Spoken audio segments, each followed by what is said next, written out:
into that, I just want to start with a little bit of an introduction. So in the chat, put down, have any of you practiced any type of Egyptian magic? I mean, before I got into Egyptian magic, I learned a little bit in school. And, you know, I always had a fear. I'm going to tell you a little bit before I get started, but wow, interesting. This is going to be so much fun. So I used to have a little bit of fear about Egyptian magic. And I know, like, I've had dreams of certain Egyptian happenings, right? So I dreamt of Osiris once and Horus and different things.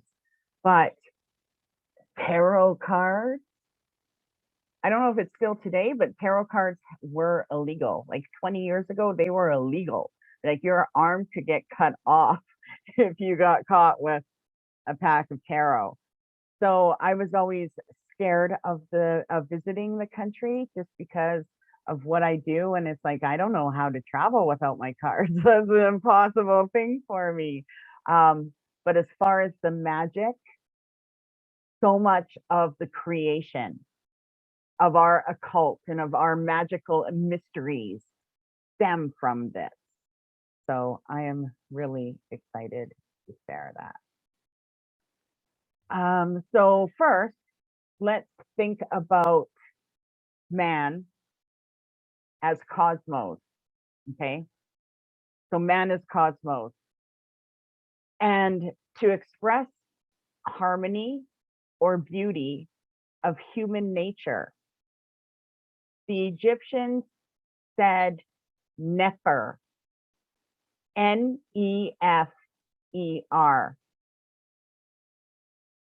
So Nefer is a magical word.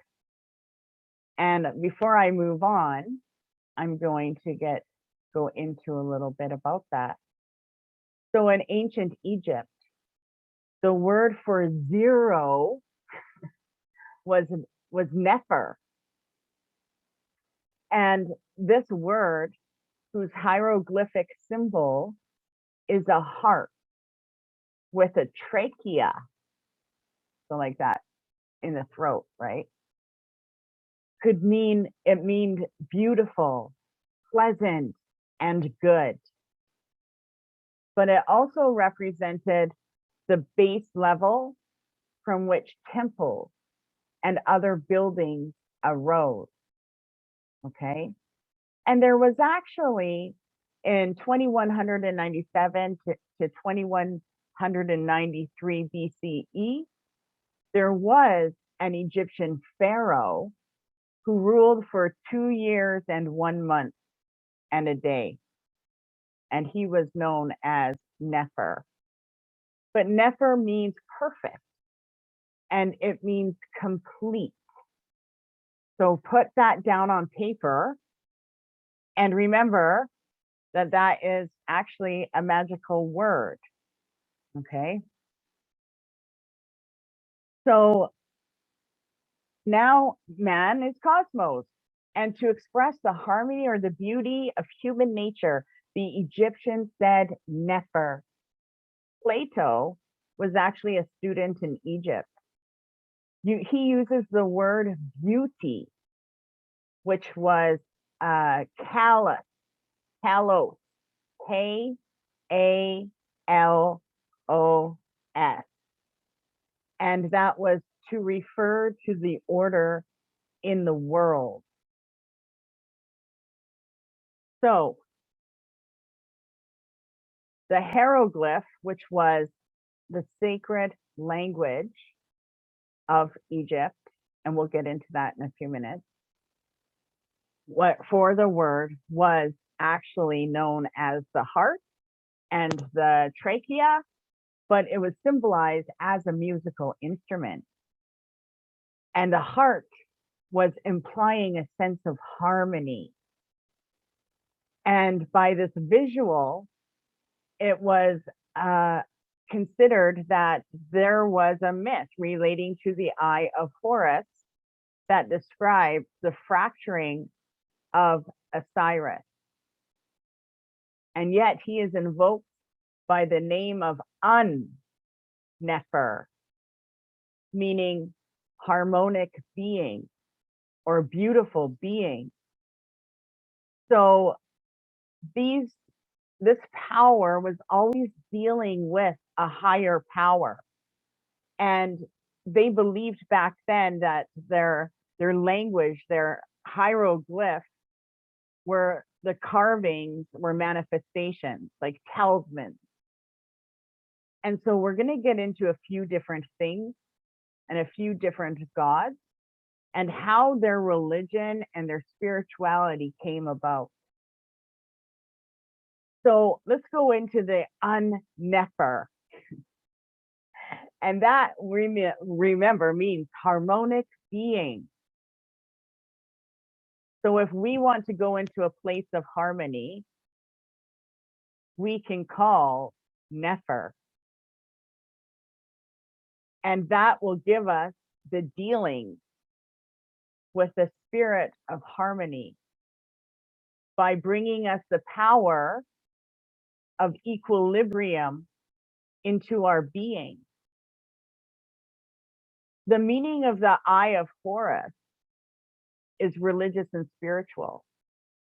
And its meaning can only be comprehended in this language to which the pharaohs, which was also known as pharaonic art, okay, which is the transformation of the consciousness of man. And that transformation and consciousness of man, why did they want that? Because they believed in the power of attainment. In ancient Egypt, they believed that the power and the things that they were seeking in life, they were doing it for the divine. And it's a little bit of a different thinking than we have today. But we learn from the pharaohs and the Egyptian myth of the Eye of Horus, which is to speak of Horus, the spiritual man, as having two eyes. And we're going to go into the power of the Eye of Ra and the Eye of Horus.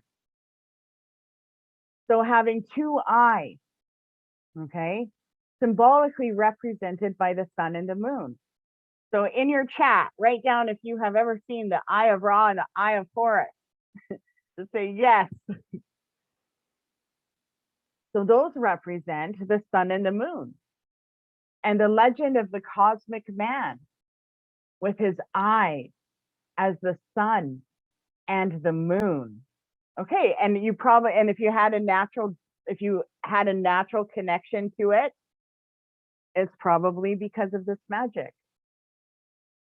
So we look at these eyes, the Eye of Horus, the Eye of Ra, right? They're the eyes that represent the sun and the moon. The legend of cosmic man with his eyes as the sun and the moon. And that actually is also present in many different cultures, in ancient cultures, even in Hinduism. And actually Hinduism and Egyptian are very connected in many different ways. But they connect this analogy between cosmic man. And in pharaonic Egypt, so the time of the pharaohs, it was known that the cosmic person, whose eyes are the sun and the moon, will focus. And this focus represents exposing a cosmic language that's involved.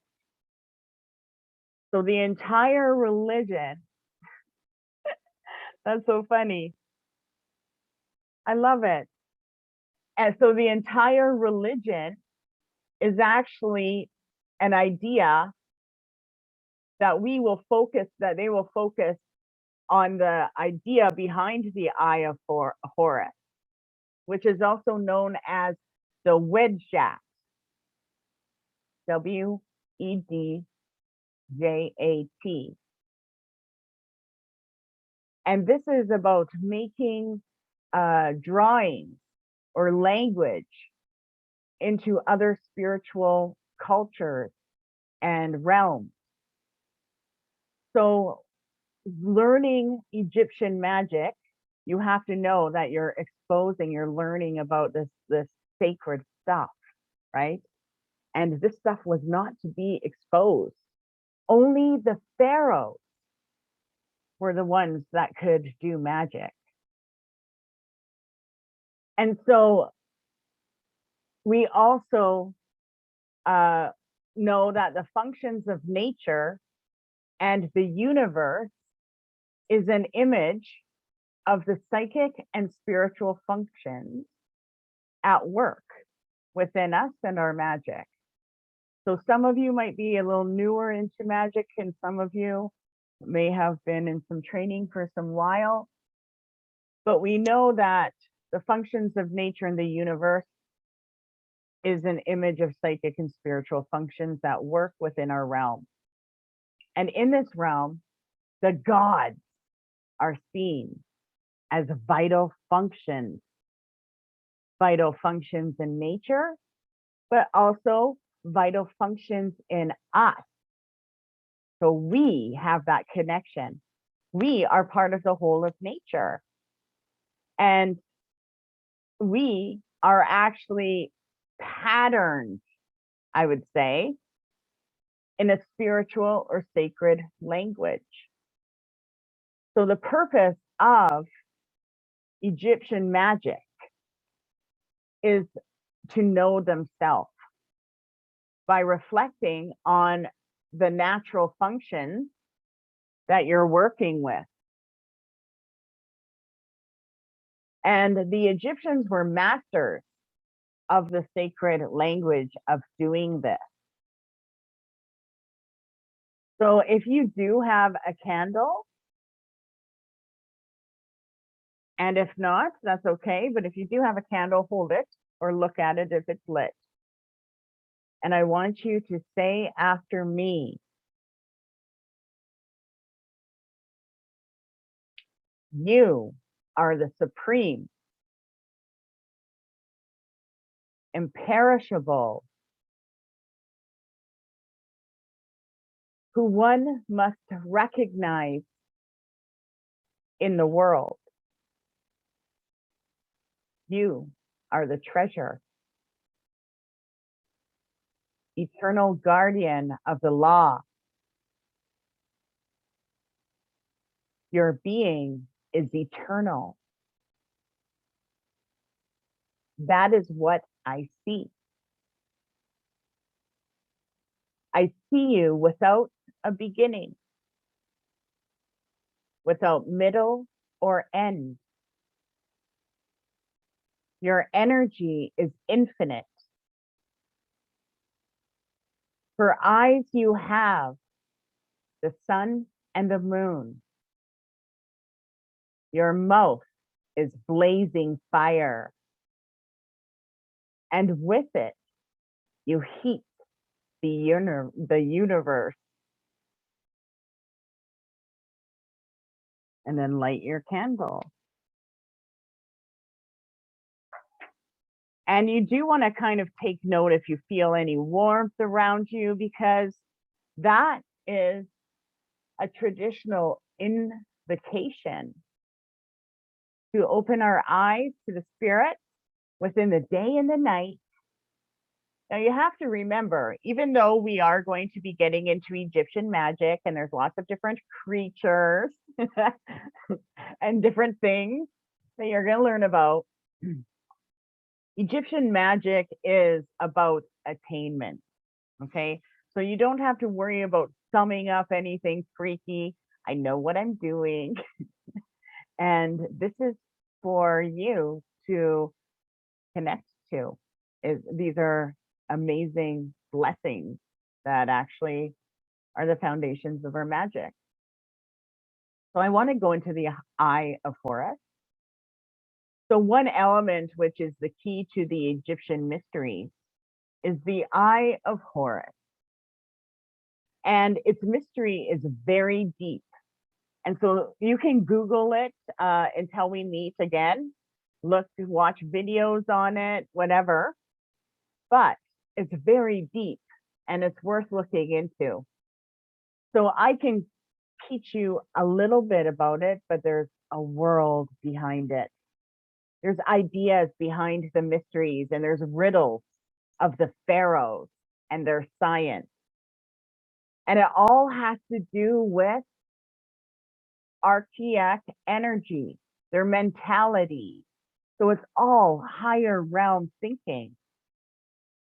So let us begin by considering that the hieroglyph for the eye of Horus, which is known as the Wedjat, is comprised of numerical values. So think numbers and math. Oh, and, you know, I think that's one of the reasons why I was like, the Egyptian magic was one of the ones I really had to push myself to delve into because math was just not my thing. So if you are into math, you're really going to connect with this. And if you aren't, hopefully you will too. But for me, I was like, math, I had a little bit of an attitude. But either way, each part of the eye represents a different number value. And it is a fraction of unity. Okay.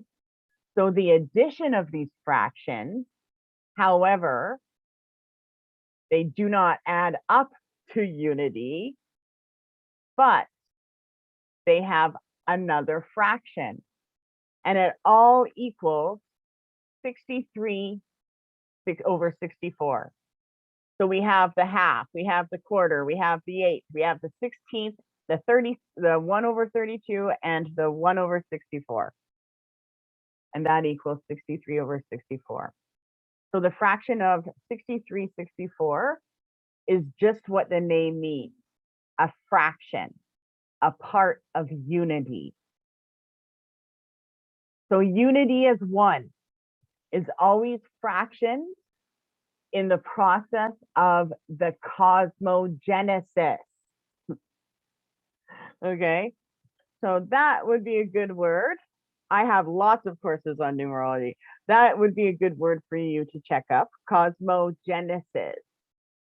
For without a fractioning of unity, there can be no multiplication, okay? But the fractioning of unity presented within the eye of Horus represents an equilibrium of a special kind. And this dynamic equilibrium, as we will see, is represented by the golden ratio. And you're like, golden ratio? I love the golden ratio thing. So the golden ratio is the concept that is in everything. Okay. And so before we come to the concept of cosmic man, who has acquired the solar and lunar vision, we will make the symbolism connect to the pharaoh philosophy and the astrological symbolism, in which we'll go through the fraction. So, meaning that astrology is very important with Egyptian magic. Okay. So this fraction that I'm talking about, just as the eye of Horus is in Egypt, there is fractions that have to do with astronomy. And all of these fractions relate to the cycles of the sun and the moon. And they are also associated to the cosmic man. right? We are that cosmic man. And the periods of the sun and moon actually show two more basic ways to measure time. One is the lunar time, and the other is the solar time. So the solar year is 365 days. Well, it's actually 365.242 days long. And its interval of time is from the summer solstice to the summer solstice. And that is a time for the return of the sun to its position in the zodiac, which is relative to the 4 solar nodes of the equinox or the solstices. So another reason why we practice magic during the Sabbath. And a period from full moon to full moon or new moon to new moon is a lunatation. And the interval of a tropical year, there are 12.368 lunatations or periods from new moon to new moon. So by simple calculation, this cycle itself is to be on average 29.530 days. So geometrically, which is also a proportional function at play in astronomy, represents the ratio between the solar year and the lunar year. And that's actually where a lot of the power of the pentagram and the number 13 comes in.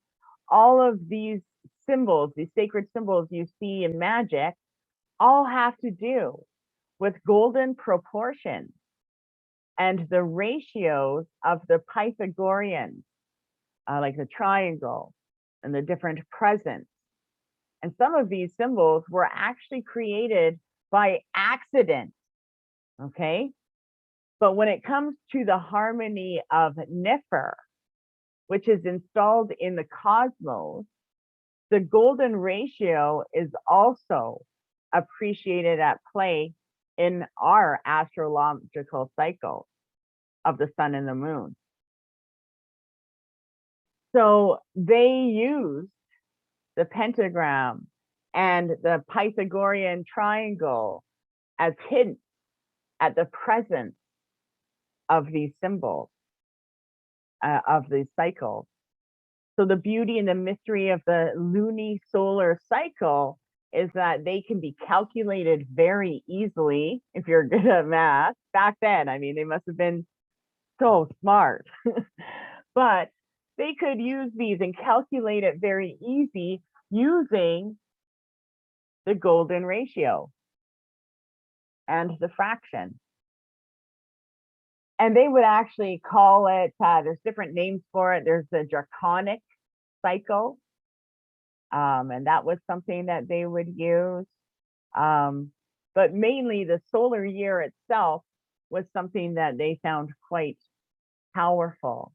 And they would calculate it and create revolutions around the lunar nodes or around the zodiac. And they would use this power, just like we will tap into the power of the moon, but they would use these periods.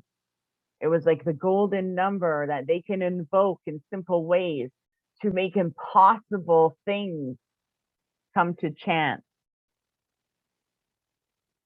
So I'm going to move on. So, because there is a lot about that, but let's go into a little bit more. So let's start at the beginning. So there is a timeline when it comes to Egyptian magic. And I want to start with the first one. And that has to do with the beginning. So where do I find that? Okay, so the beginning of Egyptian creation. So Egyptian mythology can be very complicated. Why? Because there's not any books of it. They were all destroyed and created, and all we have is their symbology through the hieroglyphs that people are still studying. Okay. So far, this is what, we have come up with, or this is a lot of how I connect to it as well. So Egyptian mythology can be very complicated. And when you're looking at different gods and goddesses, you're going to see different stories. Basically, connect to the one that resonates with you. Okay. It's like everything. Someone's full of shit, you know it. You're told they're full of shit. I don't believe that. Listen to that voice. So we tend to think of Egyptian mythology as um, stories, but there's facts in these stories. And that's what I want to get into. So depending on where you are or what you've heard, creation stories are different. And I love creation myths. I studied every single religion and their creation myths because I really found I wanted to connect to why people believe in the God of creation. So I want to go into the story of the first God. Okay. So let's start with chaos. In the beginning, there was nothing but a dark, watery domain of nothingness. It was both nothing and everything. And in no place there was anything but nothingness. An Egyptian myth. This nothing became personified as new or none. Interesting though, new would eventually give away to creation because it was still thought to exist beyond the boundaries of the world, living still. But it was from none that the waters of the Nile were thought to originate. In a way, none was the father of all, because even the creator came out of none. While it's unclear at what point none became personified as ancient Egyptian culture, we do know that he is not the only personified aspect related to the story. So there was one version of the story where aspects of none were given personality and eventually formed the eight, or the Ogdod of Hermopolis. And this Ogdod had to either change or die in order for creation to happen. So when they came into the world, there were 4 males and 4 females. The males were amphibious in nature, and the females were reptilian. And these were the creatures thought to inhabit the primeval waters of nothingness. Have you ever heard of the reptilians? Creeped me out when I first saw, I think I saw a movie on it and it creeped me out. Either way. So each male was paired with a female. And it was Amun or Amun and Amenet. And they represented the unknowable quality of the water, presented through elements like air and invisibility. Then there was He and He. Okay? And they represented just how boundless the water was. Then there was Kek and Keket, and they represented the darkness associated with the watery abyss. And then there was Nun and Nonet, representing the water itself. Now, in this version, the creative of the creation myth, these couples became the fathers and mothers of all that exists. Amun would later grow in prominence and sometimes said to be the father of the eight, despite the fact that they all came out of none. And in some versions, Amun was the sun god who would eventually lead creation. But there was an emergence of a creator. And the creator is one figure with many faces, depending on the time period where a myth was born or the region. But in almost all cases, the creator was always a sun god.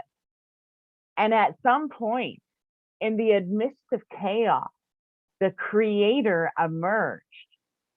And there were a variety of ways this happened. He was born of a cow.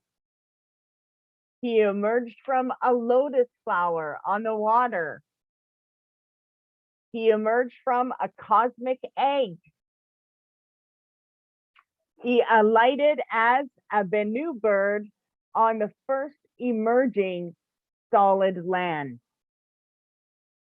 But regardless of how it happened, there was an emphasis that the creator was a self-created God. And in the coffin context, so when you see the carving on the coffin, the god was Atum, who brings forth the other eight, Agdod, by discoursing with none and naming them, by giving definition to the attributes, the power that the eight embodied. And so sometimes the creator God was referred to as the one who made himself into millions, signifying that this God would eventually bring all of creation into existence.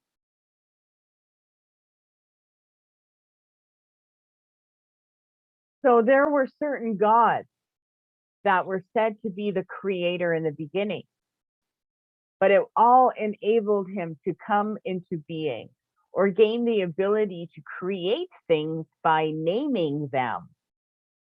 So some of these gods included Hu, H-U, and the word the creator used to begin creation. So if we are creating something, if we are holding a candle and we want to put our intention into it and create the magic of it, we can say Hu. And I always say it 3 times. Hu, hu, hu. Oh, it always feels weird to do it for people, but obviously when I do it alone, it's a little different. Okay, but that was the Egyptian word to begin your creation. Pretty interesting. I love that. Who? And how many times he said, who was that? Right? The beginning of creation. Okay. Then there is Sia. So S-I-A. And Sia is the embodiment of perception and intelligence.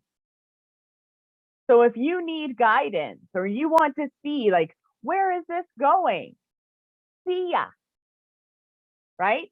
That should be easy. I want to see where is this going? Sia is the word, the magical word, and also the power of a god to embody perception.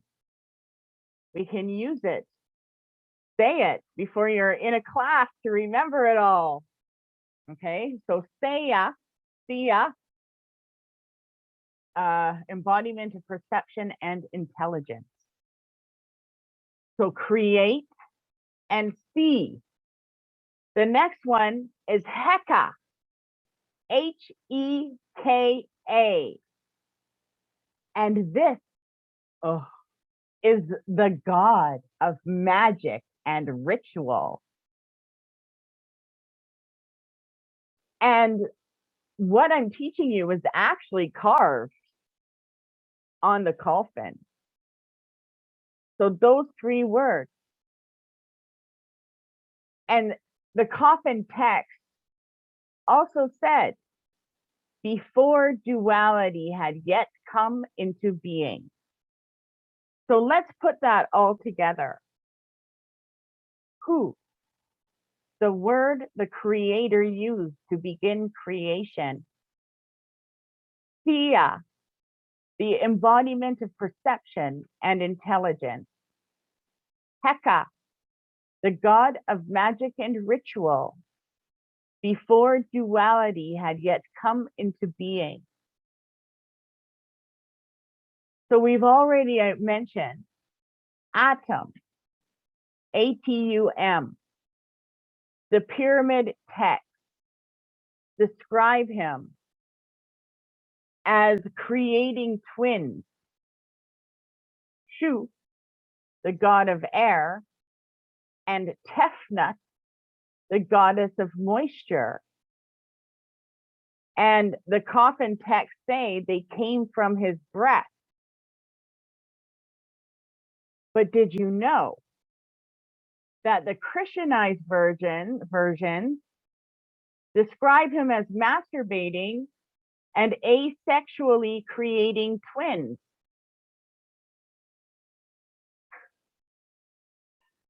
Either way, I'll move on. So Ptah, P-T-A-H, was another creator who was worshipped in early kingdom. And he was the creator of craftsmanship. So whenever you were doing a craft, whether it was herbs or steel, Ptah was the one that they would worship or call upon to when they were doing their work. P-T-A-H.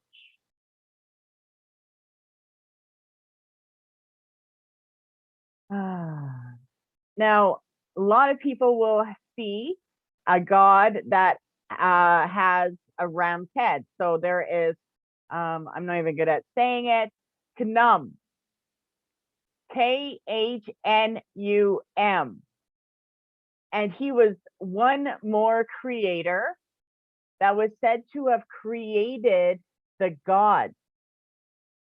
And he was the one that had the first ram's head. But he was also a lot of times shown as a craftsman because he made things at the command of a different creator. And then we have Ra. We've all heard of Ra, and we'll be getting a lot more into Ra. But Ra is another important sun god as far as the role of creator, and he is probably the best known today. And there is other sun gods as well that they had. They had a scarab-faced god that represented the rising sun.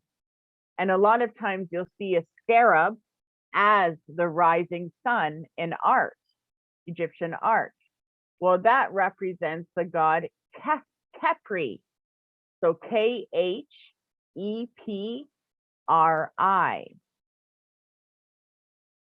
Then we have, if you ever just see a disk of the sun, that represents the god Aten, A-T-E-N, and it's just a disk. And then we have the god of invisibility and air, which later merged with Ra. And that power and god became Amun-Ra. So Amun, A-M-U-N, represents the god of air and invisibility. So we can actually call Amun-Ra to bring heat into our room. And I want you to practice that. Like just relax somewhere when you have a few minutes and you're by yourself and just like say it 3 times and wait to see if you feel any change in yourself or the atmosphere. Because if you feel the change in the atmosphere, then that's where your magic is right now. But if you feel that the change is happening in you and you get hot, then the change and the power is happening within you. So you can find out by bringing in Amun or Amun Ra, however you feel comfortable, to see Amun Ra is going to bring the warm air, to see if your power is within or without right now. Okay. And then there's Horus, the god of the sky. And we'll be going into some of that. So creator gods were often depicted as existing without gender. So I know, I was saying he or whatever, but they were described as both the father and mother of all things. Okay. So in the case of Atum, he becomes male after giving birth to his children, Shu and Tefnut. So there is changing forms with changing power. And that's one of the language of their hieroglyphs also will show that the change that happens when they are enacting creation in a certain way. And once the creator is born, then the mound emerges from the water and space is given for creation to occur. So it's pretty interesting. I want you to kind of look at the creation of Egyptian, because I do find that it always initiates with coming of light, a ray from the sun, right? So it always represents the eye, a child, or a fiery bird, okay? Let me see where I want to get into right now. Okay, so how did the creations come then of humans, right? So that was the creation of the gods, right? But there is a separation from the earth and the sky. And one of the most important events was the creation of the world and how it allowed life to flourish. And it gave birth to the Egyptian cosmos. So the Egyptians viewed the cosmos as being divided into an upper sky, the world beneath, and the underworld below. And the underworld was called Dat or Duat. So D-A-T or D-U-A-T. And humans were created after all of the events of the gods. And though their creation is not prominent in Egyptian texts, their existence is mentioned more after. And there's a lot of cohesion between the ideas. So for example, in one version, they said that humans came from Atum's tears upon reuniting with his lost twin. But in other versions, humans were not created until the separation of the earth and the sky. So regardless, the origin of humans seemed to be less important to the Egyptians than it was to, other cultures and their mythologies. So most creations were associated with a particular god, a worship with a particular god. And it was usually centered around one.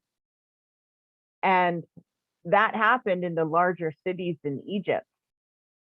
And it is from the different separations that's why there's conflicting versions of the stories of creation or how the humans were created. But there were 4 different myths. There was the Hermopolis, Hermopolis,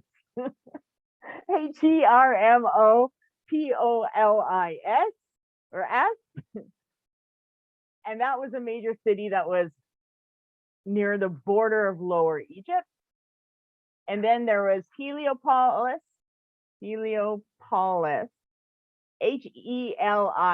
Heliopolis. And that was another major city that was located in Lower Egypt. And that's actually modern day Cairo. And in that area, that is where the myth involving Atum, the story that gives us the birth of Shu and Tefnut, the twins, and they eventually had the entire pantheon. And that included gods such as Osiris, Set, Isis. So some major gods from there. And then there was Memphis. So Memphis was another major city in Egypt. And I guess the myth of Ptah, the prominent figure of creation, came from there. And that was the god of craftsmen. And then we have Thebes, or Thebes, and that was Upper Egypt. And that was, it became a supreme god Amun there, as well as many Egyptian pantheon gods. So it was important because it was the location of the original mound that came from the sea. Okay. So I do find that kind of interesting about that. So I wanted to go a little bit into the family tree of where the Egyptian gods started. So that was the first one, Atum Ra, and then from him, it was Shu and Tefnut, right? And then from them, we'll go into Gebenut, and then the other gods that we're going to study. Okay, let me see. I want to move into something. What do I want to do? I wanted really to get into the heart of the heart magic. Let me see if I can find that.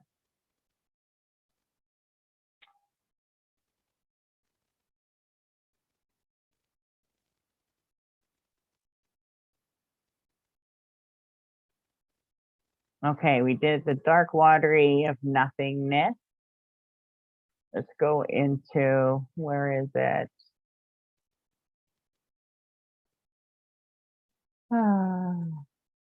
Sorry. There we go. I think it is in the book. Let's see. I'm trying to find my heart ceremony. I think it's in the Eye of Horus. The Eye of Horus. Okay, let's get back into the Eye of Horus.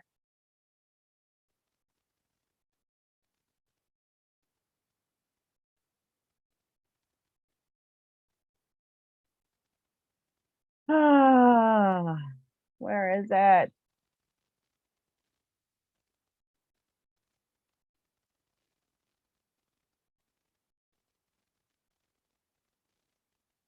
I'm on the wrong thing.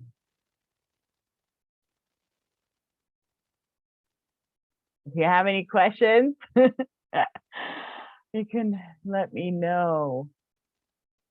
I think it's on my.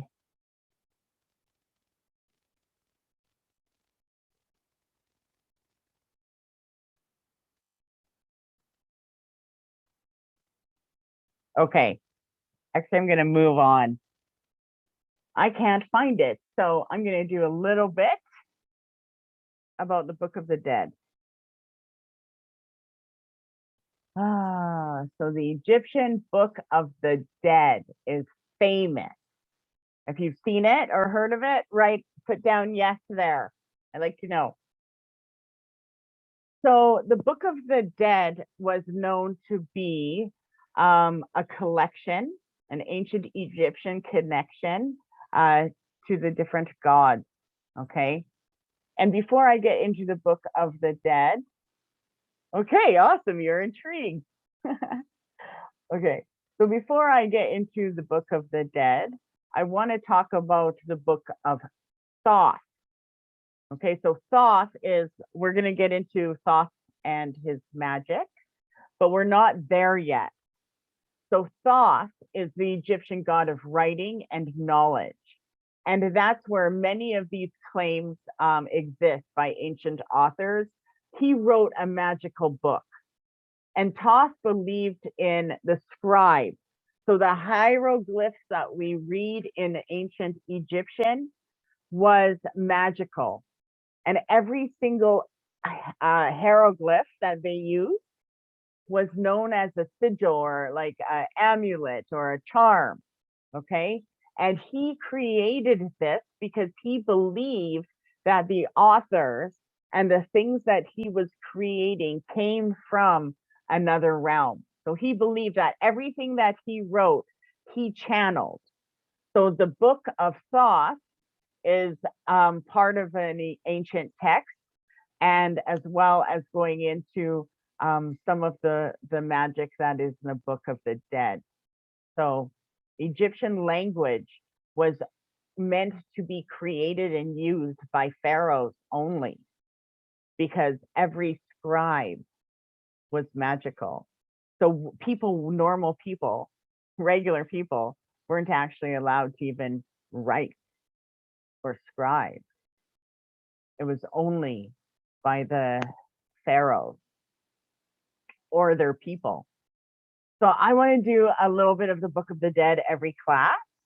So let's go into it. So the Book of the Dead initially has been known as the Papyrus of Ani, A-N-I. And we're talking 2401 BC. So 2401 years before Christ. Okay. So this is, so just listen to this. And let me take a step first. Okay. Homage to thee, Osiris, Lord of eternity, King of the gods, whose names are manifold, whose forms are holy. Thou forbidden being hidden form in the temple, whose Ka is holy. And remember, Ka is energy. Thou art the governor of Tatu, and also the mighty one in Sekhem. Thou art the Lord to whose praises are scribed in the name of Ati. Thou art the prince of divine food in Anu. Thou art the God who is commemorated in the hidden soul, the ruler, the supreme in white in Memphis. Thou art the soul of Ra, his own body, and the place of rest. It scared me. Holy shit, part of me. Oh, my heart just jumped.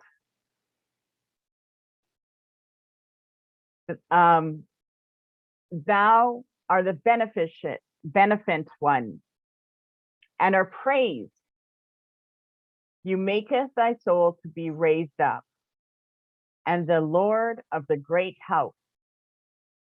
Those who are mighty ones of victories, in Sheshetep, the Lord of eternity, the path of his throne is in Tachesser. The name is established in the mouths of men. Thou who art substance of two lands in Egypt, Hem, the feeder of cow, and the company of the gods, and a benefit spirit among the spirits, the God of the celestial ocean, Nu and you, draws from the water and sends forth the north wind at eventide, and breath from the nostrils to the satisfaction of my heart. My heart is renewed with youth and produces the stars in the celestial heights who are obedient to me. And the great doors of the sky open themselves before me. Thou art he to whom praise are scribed in the southern heaven, and thanks are given to thee in the northern heaven. The imperishable stars are under the vision, and the stars that never set are thy throne, offering appearance before you at the decree of Keb, Keb, write that down. The companies of the gods praise thee, and the gods of the twat. I didn't say twat. I said twat. Now it sounds like it. Tuat. Oh my gosh. Oh, okay. Welcome. Okay. And the other world, Tuat, is the other world, smell the earth and paying homage to thee. The utmost part of the earth below and before you, and the limit of the sky, entreat you with supplications when they see you. The holy ones are overcome before you, and all Egypt offers thanksgiving to you when it meets thy majesty. You are a shining spirit body, the governor of your spirit body, permanent by the rank, established it by the rule. You are the well-doing Sekhem, Sekhem, and that means power. So you are the well-doing power of the company of the gods. Gracious is your face and beloved by them that seeth it. Thy fear is set in all the lands by reason of thy perfect love. And they cry out to my name, making it the first of names. And all people make offerings to me. Thou art the Lord, who are commemorated in heaven and upon earth. Many are the cries which are made to thee. And with one heart, the voice of Egypt raises cries of joy unto you.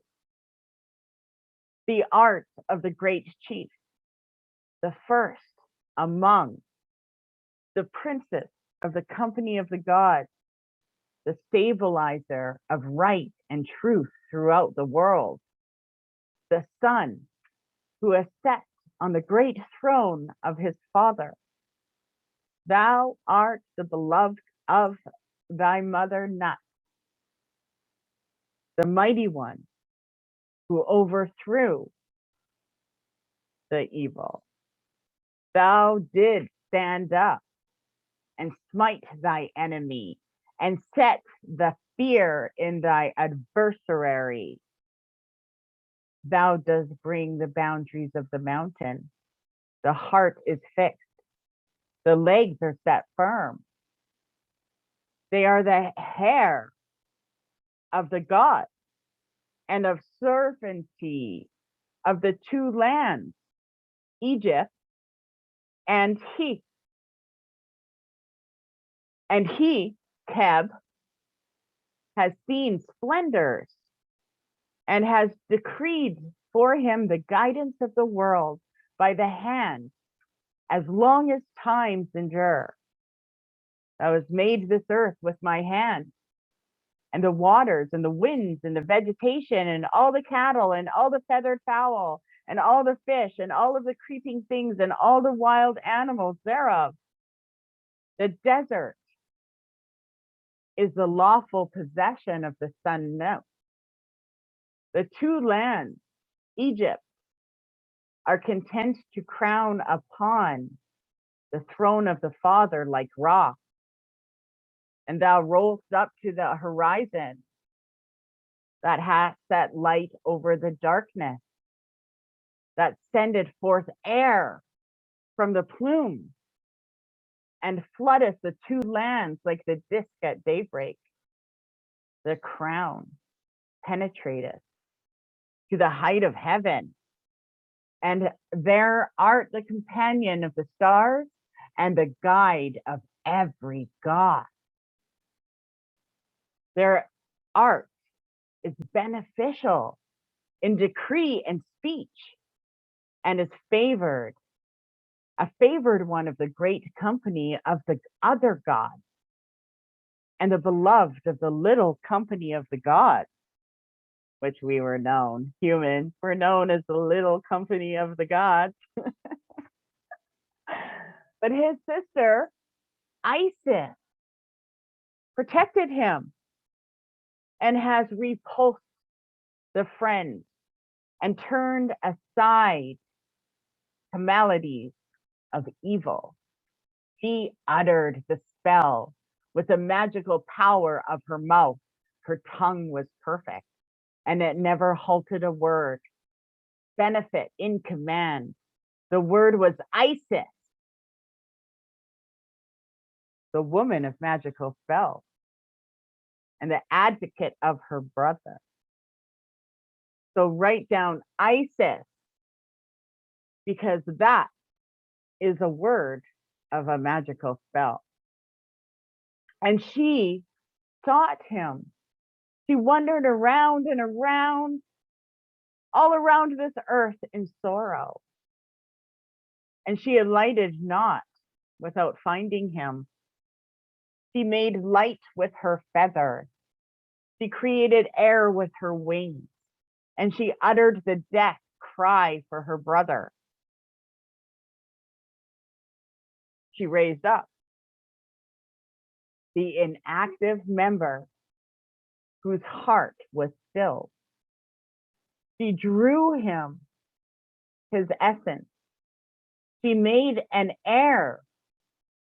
She reared the child in loneliness and the place where he was not known.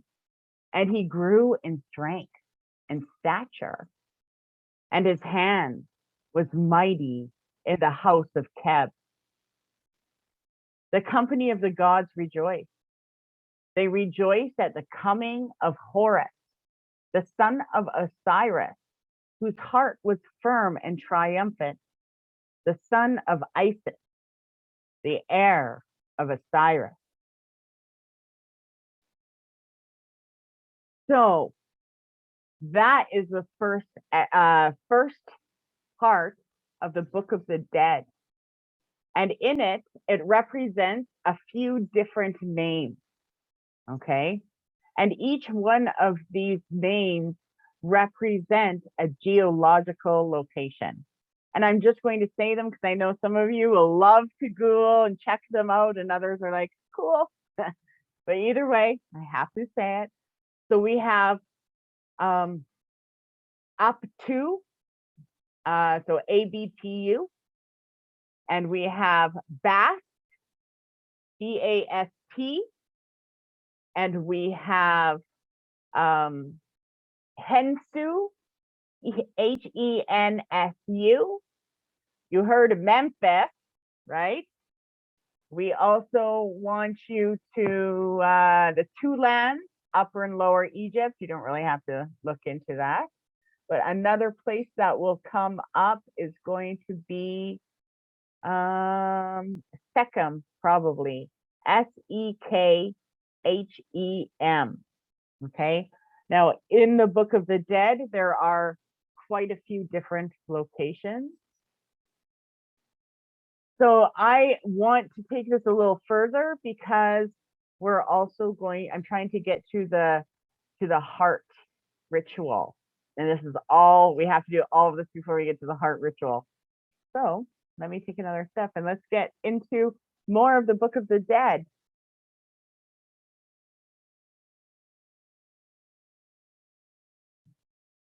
So what I'm going to go into now was actually what they would use to invoke the sun god Ra.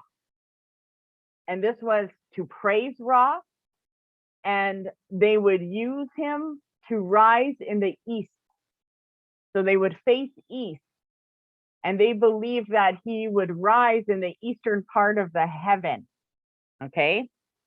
So this is a traditional, what they would say. So just listen to it.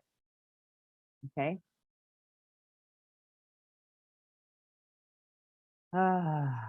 Okay.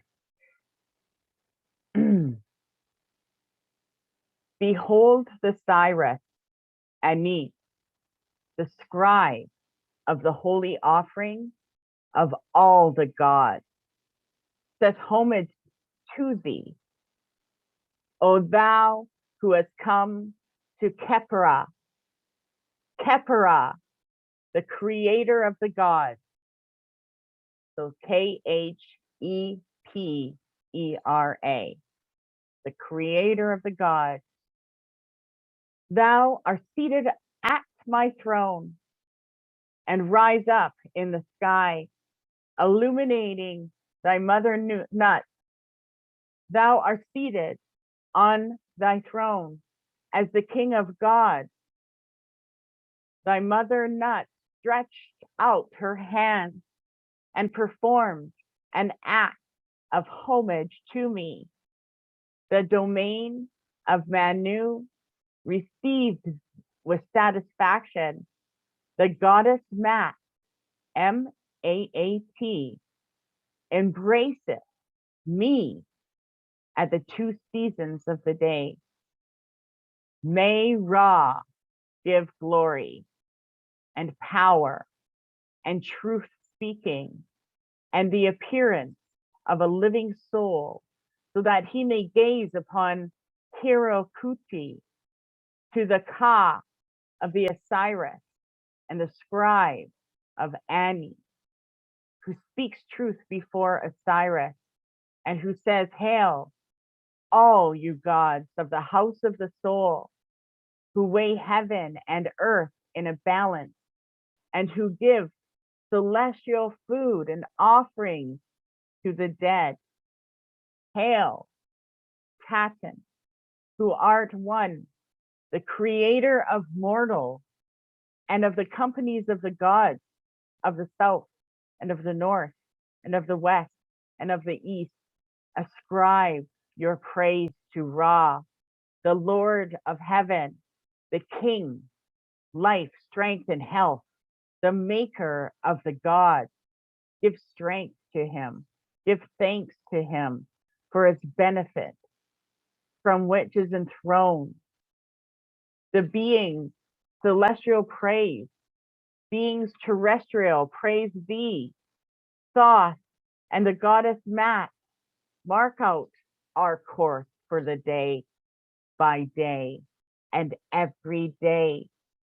Thy enemy, the serpent, have been given over to the fire.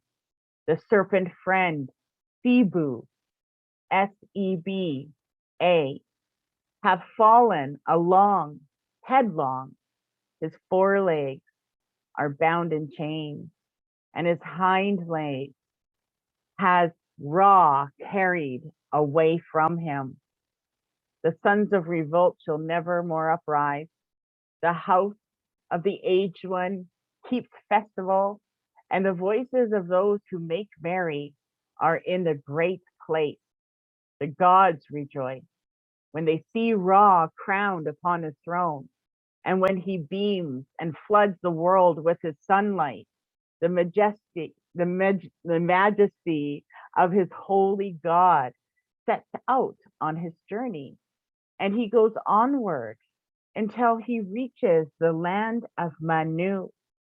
The earth becomes light at his birth each day. He proceeds until he reaches the place where he was yesterday, and be at peace with me. Let me gaze upon the beauty. Let my journey above the earth. Let my smite, let my slit sunder the serpent filled find Sabu. Let me destroy Epep at the world of his greatest power. Let me behold the Abtu fish at his season, and the ant fish, and the ant boat in its lake. Let me hold Horus when he is in charge of the boat of Ra, and toss and the goddess Mat on each side of him. Let me lay hold of the tow rope of Sextet boat, and the rope at the stern of the Metet boat. Let Ra grant to me a view of the sun, the disk, and the sight of the moon of Ah each day. Let my Ba be A, which also means soul, so Soul. Let my Ba, that means let my soul come forth to walk about, hinder and cinder, and whatsoever it pleases. Let my name be called out. Let it be found inscribed on the table. Let my name be called out. And those who receive offerings, let the meals from the offerings be given to me in the presence of Osiris. As to those who are in the following of Horus, let there be prepared a seat in the boat of the sun. And on the date,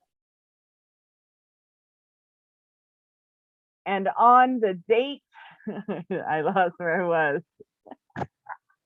On the sun, and on the date where the gods sail, let me receive the presence of Osiris in the land of truth, the Ka of Osiris.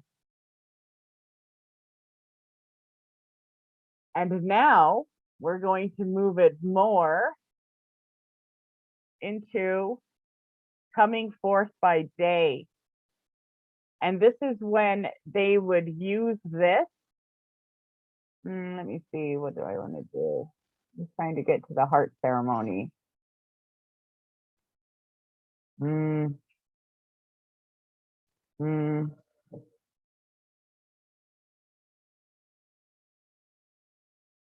Speech of Thoth, we're not going to do yet.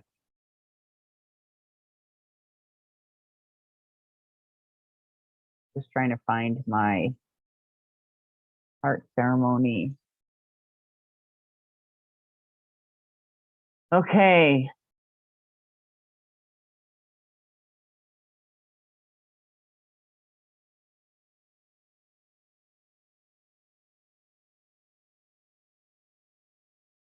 Okay, so now, still don't see where it is. I hope I didn't lose something.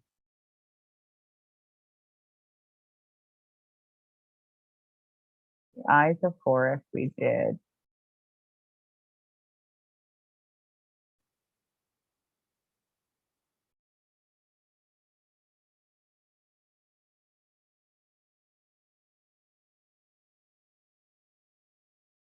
I'm just looking for I think I have to go back.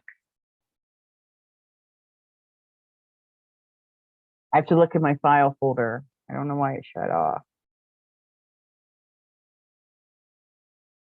So take a sip of your drink. If you have any questions, you can ask. Just looking for it. I think I was on the wrong thing.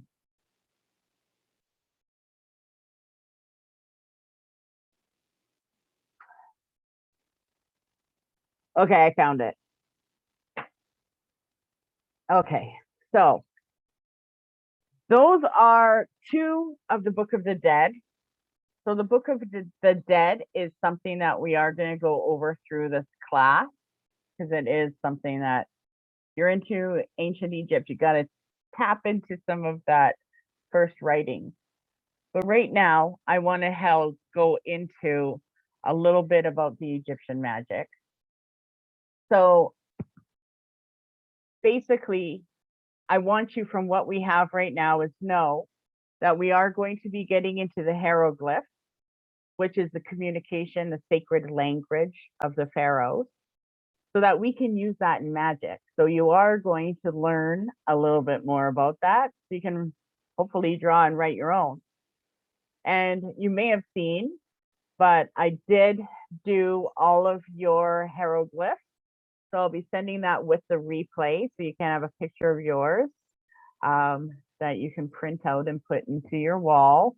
It is meant to bring you protection and wealth and healing.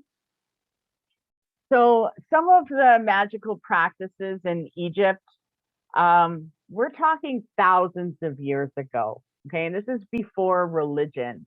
So a lot of the things that you find today are based on other people's perceptions. And I like to study things pre-religion. Like that's where my passion is. I love all of the old stuff and I like to figure out their psychology and all of that stuff.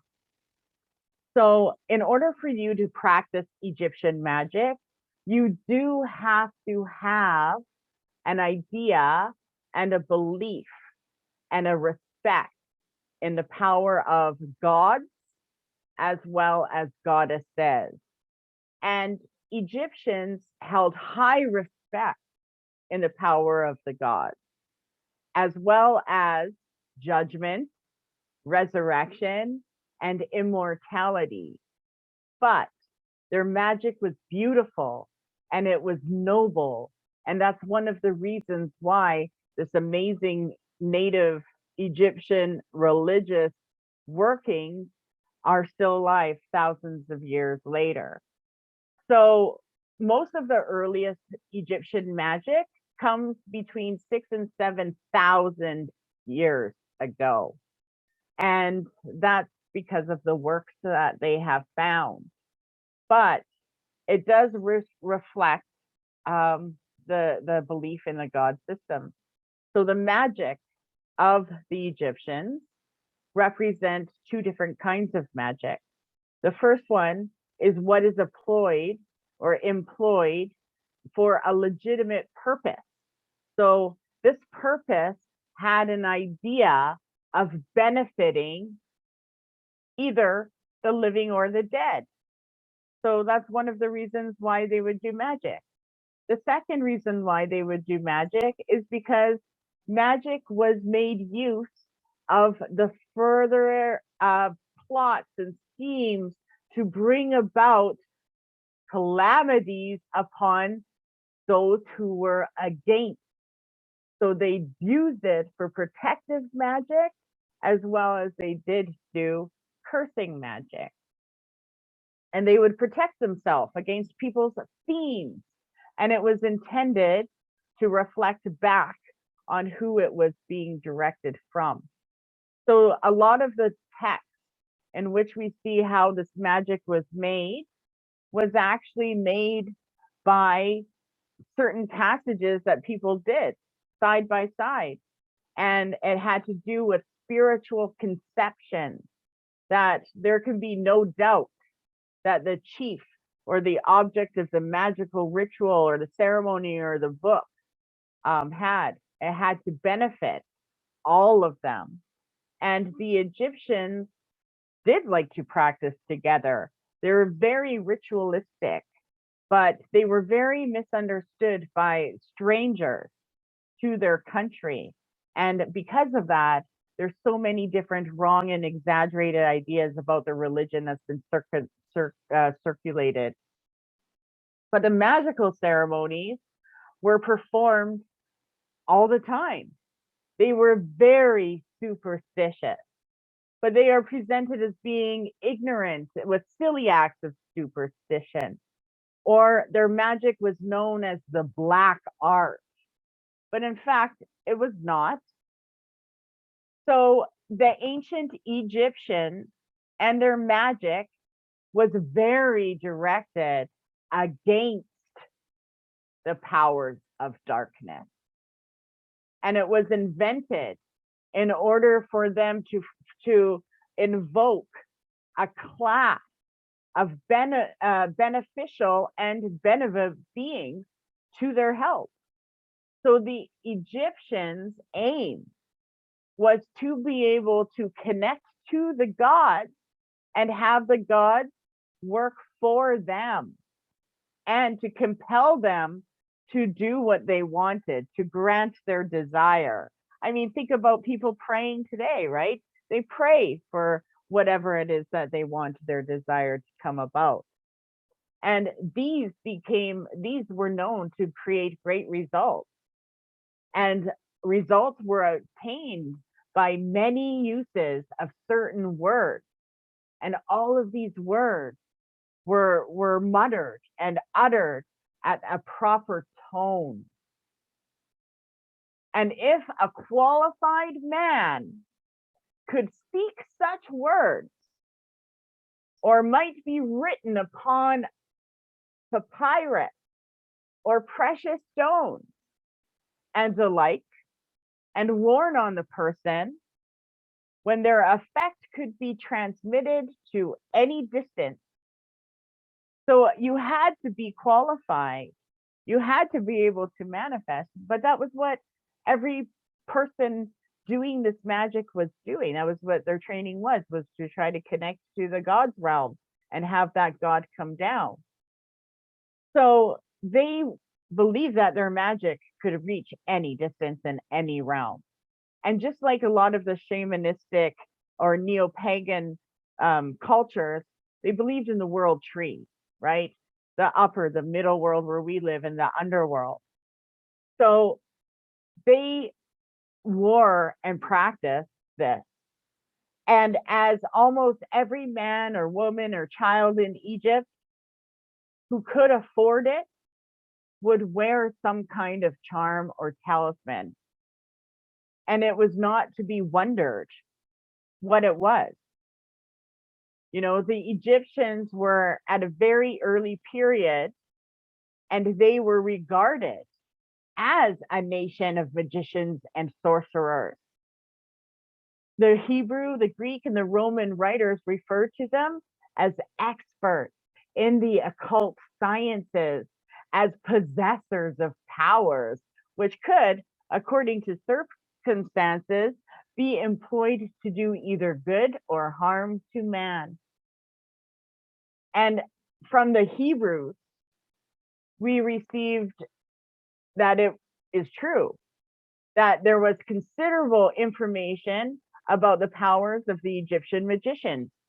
Saint Stephen boasts that the great legislator Moses was learned in all the wisdom of the Egyptians and declared that he was mighty in words and in deeds.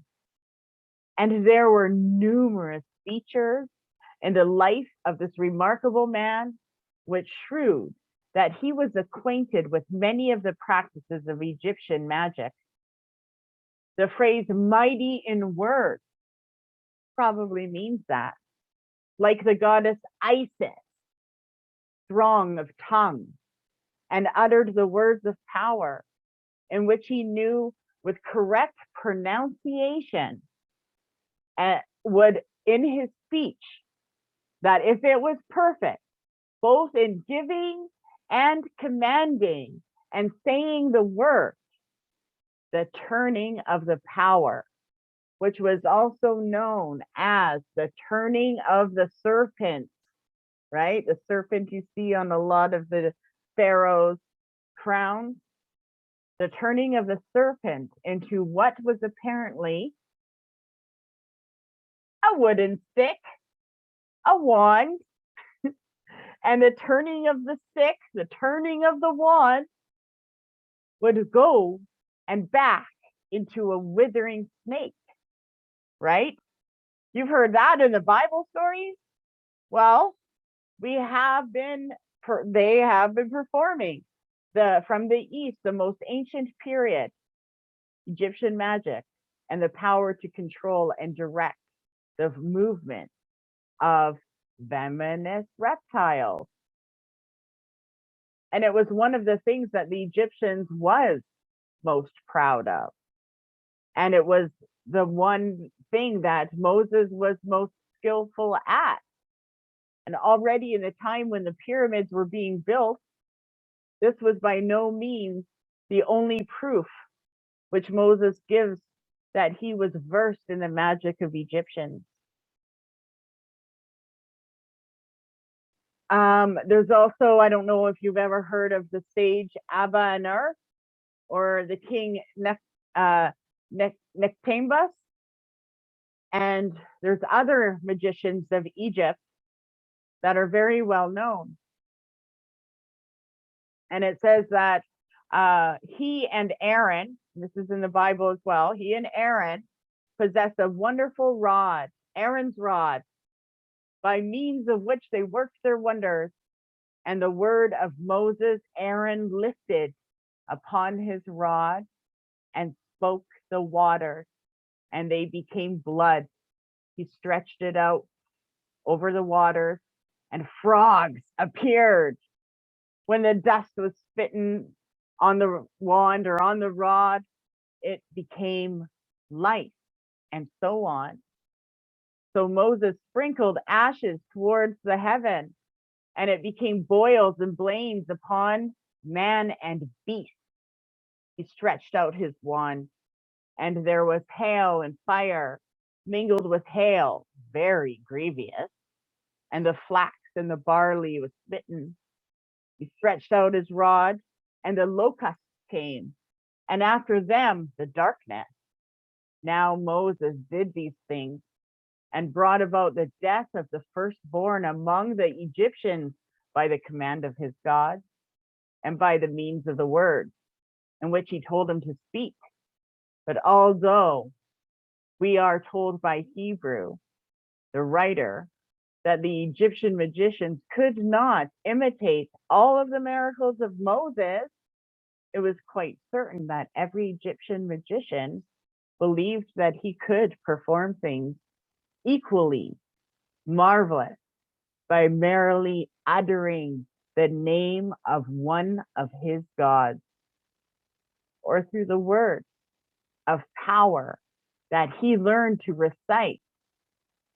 For many instances recorded, Egyptian magicians uttering and destroying their enemies by the recital of a few words possessed by the magical power of the Egyptian gods. But there are some distinctions, and some of that is that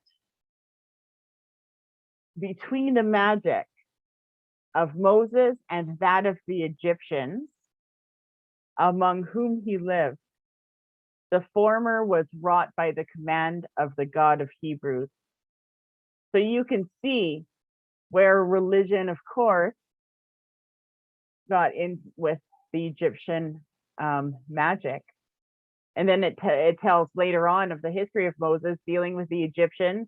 There's the account of how he stretched his hand over the sea and he caused the sea to go back by the strong east wind all that night and made the sea dry land, and the waters were divided.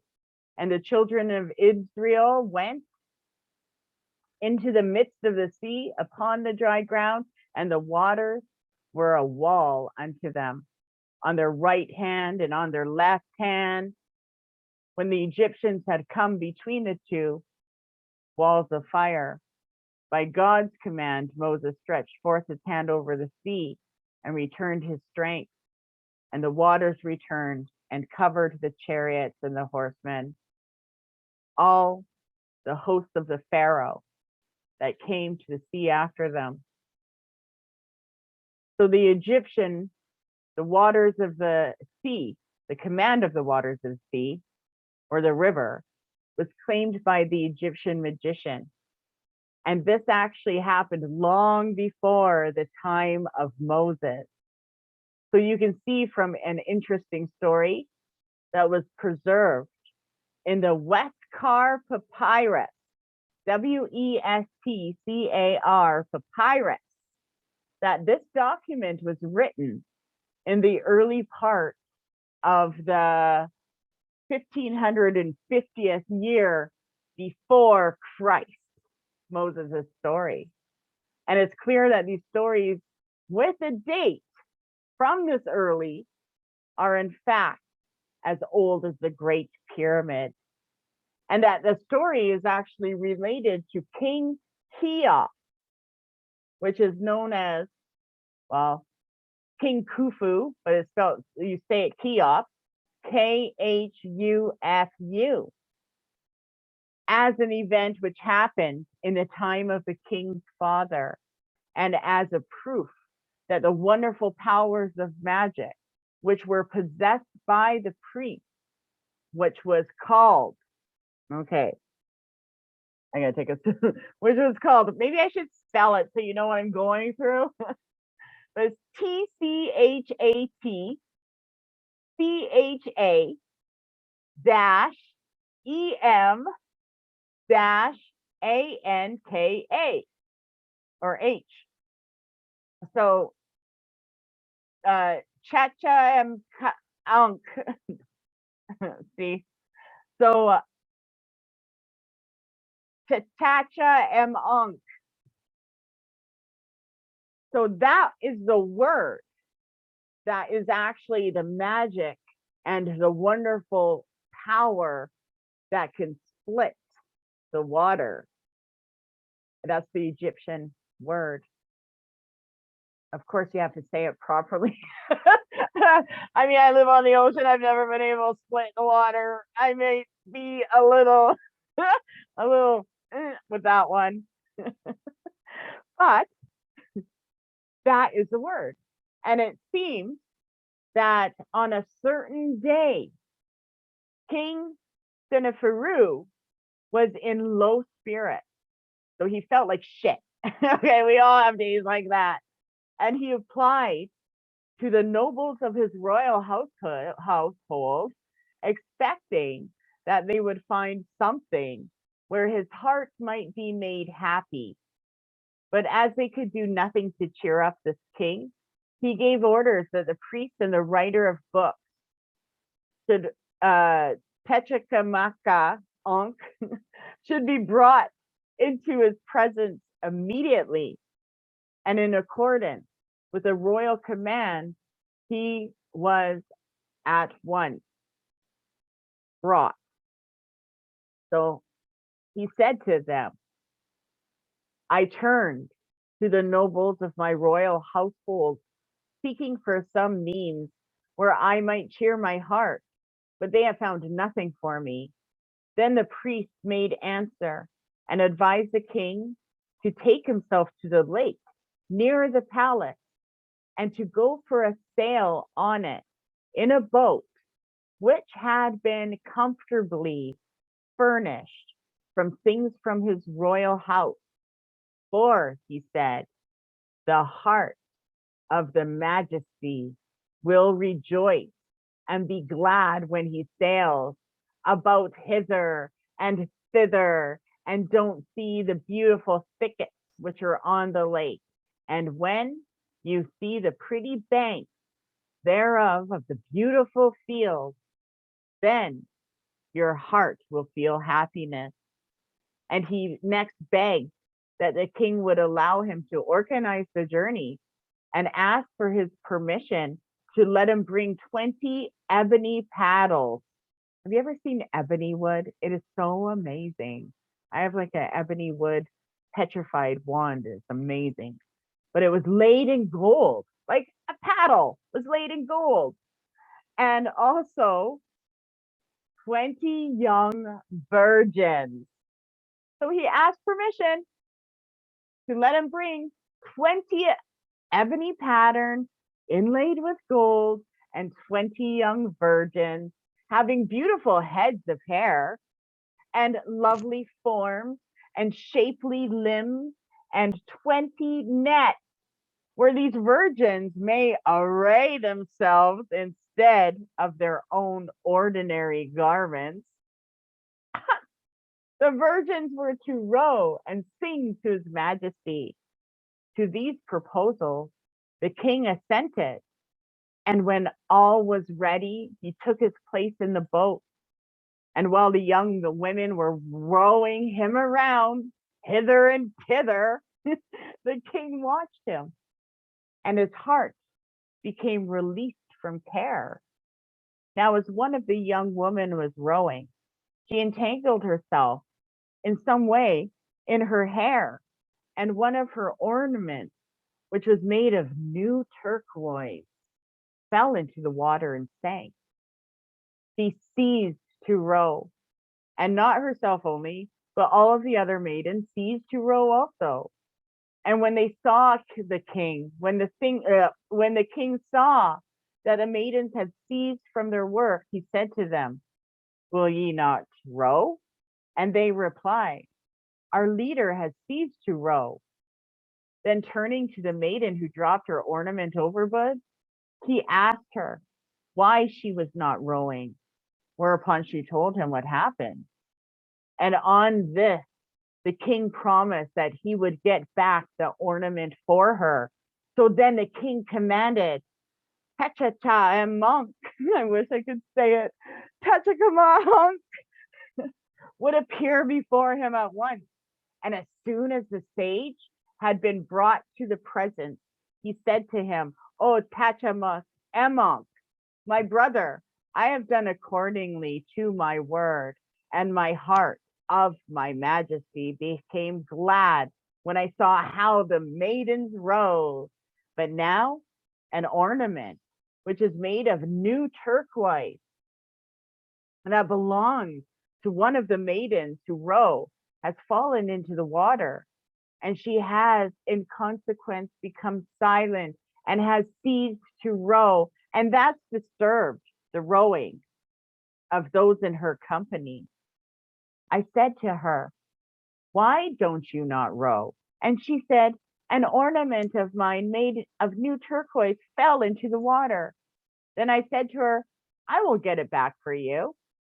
And thereupon the priest and writer of books, Pachem Unk, spake certain words of power, Hekau, Hekau, and having this cause one section of the water of the lake to go upon the other, he found the ornament laying upon a potsherd, and he took it and gave it to the maiden. Now the water has 12 cubits deep, whatever that was. But when Techem M. Kong, I almost ripped my thing off. When Techem Onk had lifted one of the sections of water onto the other, that portion became 4 and 20 cubits deep. So the magician again uttered the words of power, and the water of the lake became as it had been before.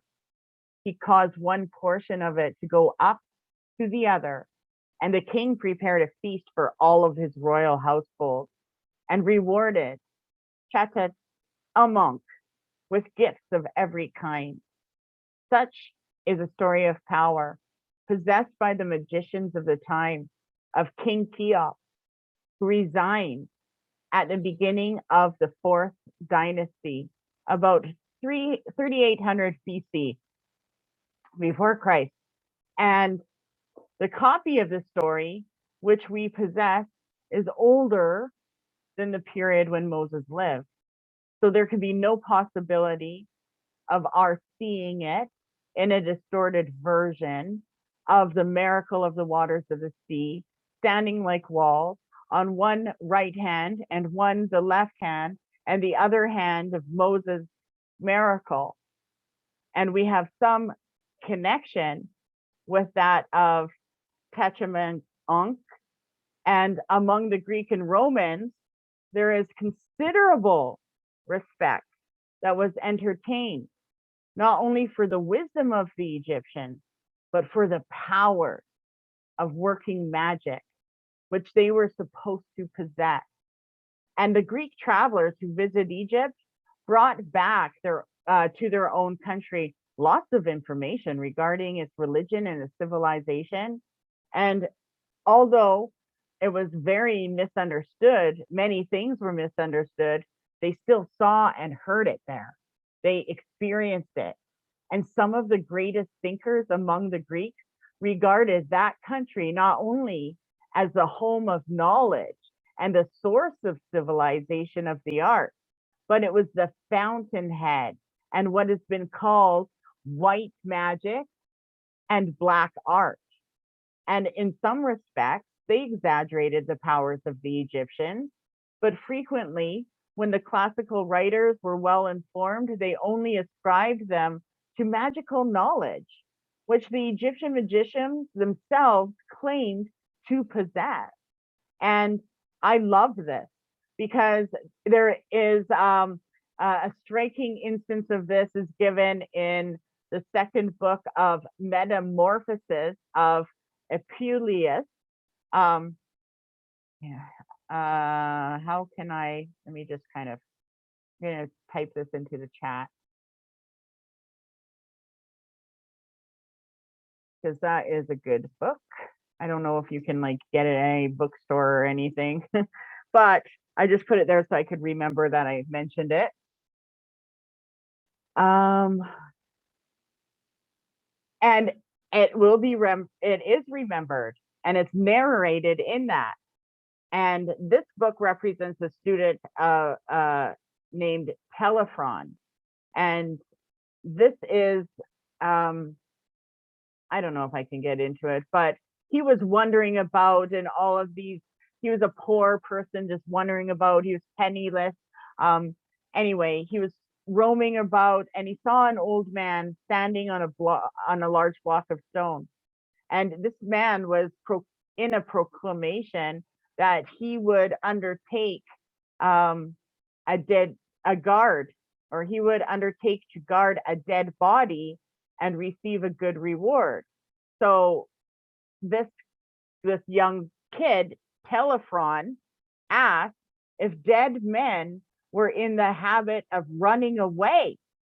And the old man said to the effect that the witches all over Thessaly used to tear off pieces of flesh from the faces of the dead with their teeth and order to make magical spells by means of them, and to prevent these dead bodies must need to be watched at night.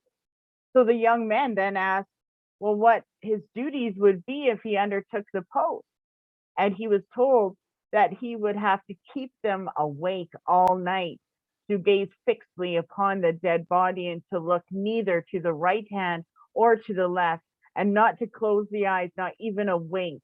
And this was absolutely necessary because the witches were able to get out of their skins and to take form of a bird or a dog or a mouse. And their craftiness was such that they could take forms of flies and cast sleep upon the watcher. And if the watcher relaxed, his attention and the body became mutated by the witches. The pieces of flesh torn away would have to be made good from the body of the watcher. Telephon agreed that he would take on this duty.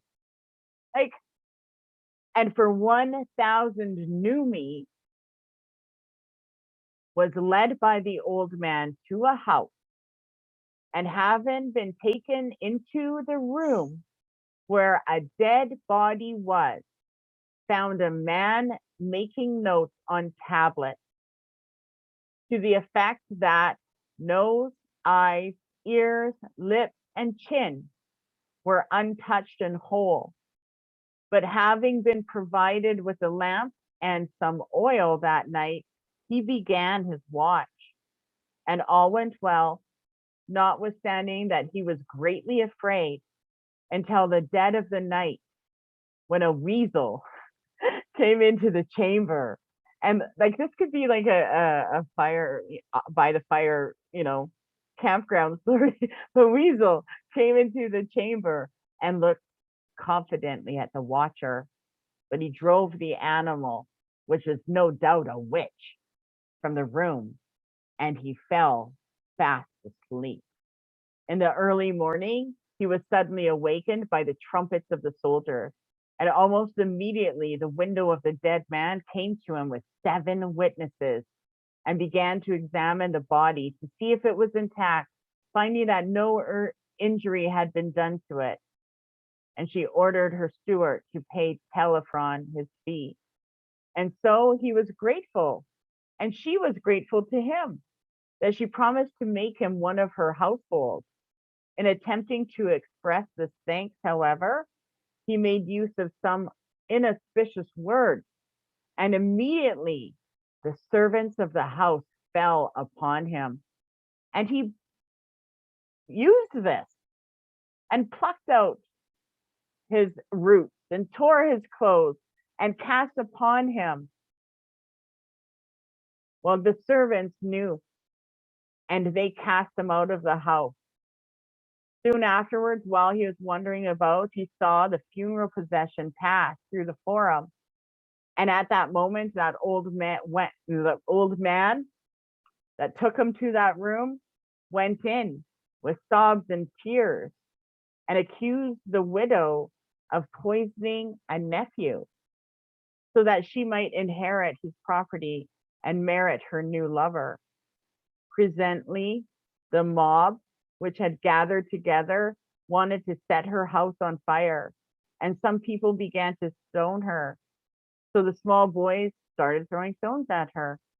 And while she denied this accusation and had called upon the gods to witness their innocence, or would have them witness her protection, that old man cried out, "Let, then, divine providence decide the truth," in answer to her denial.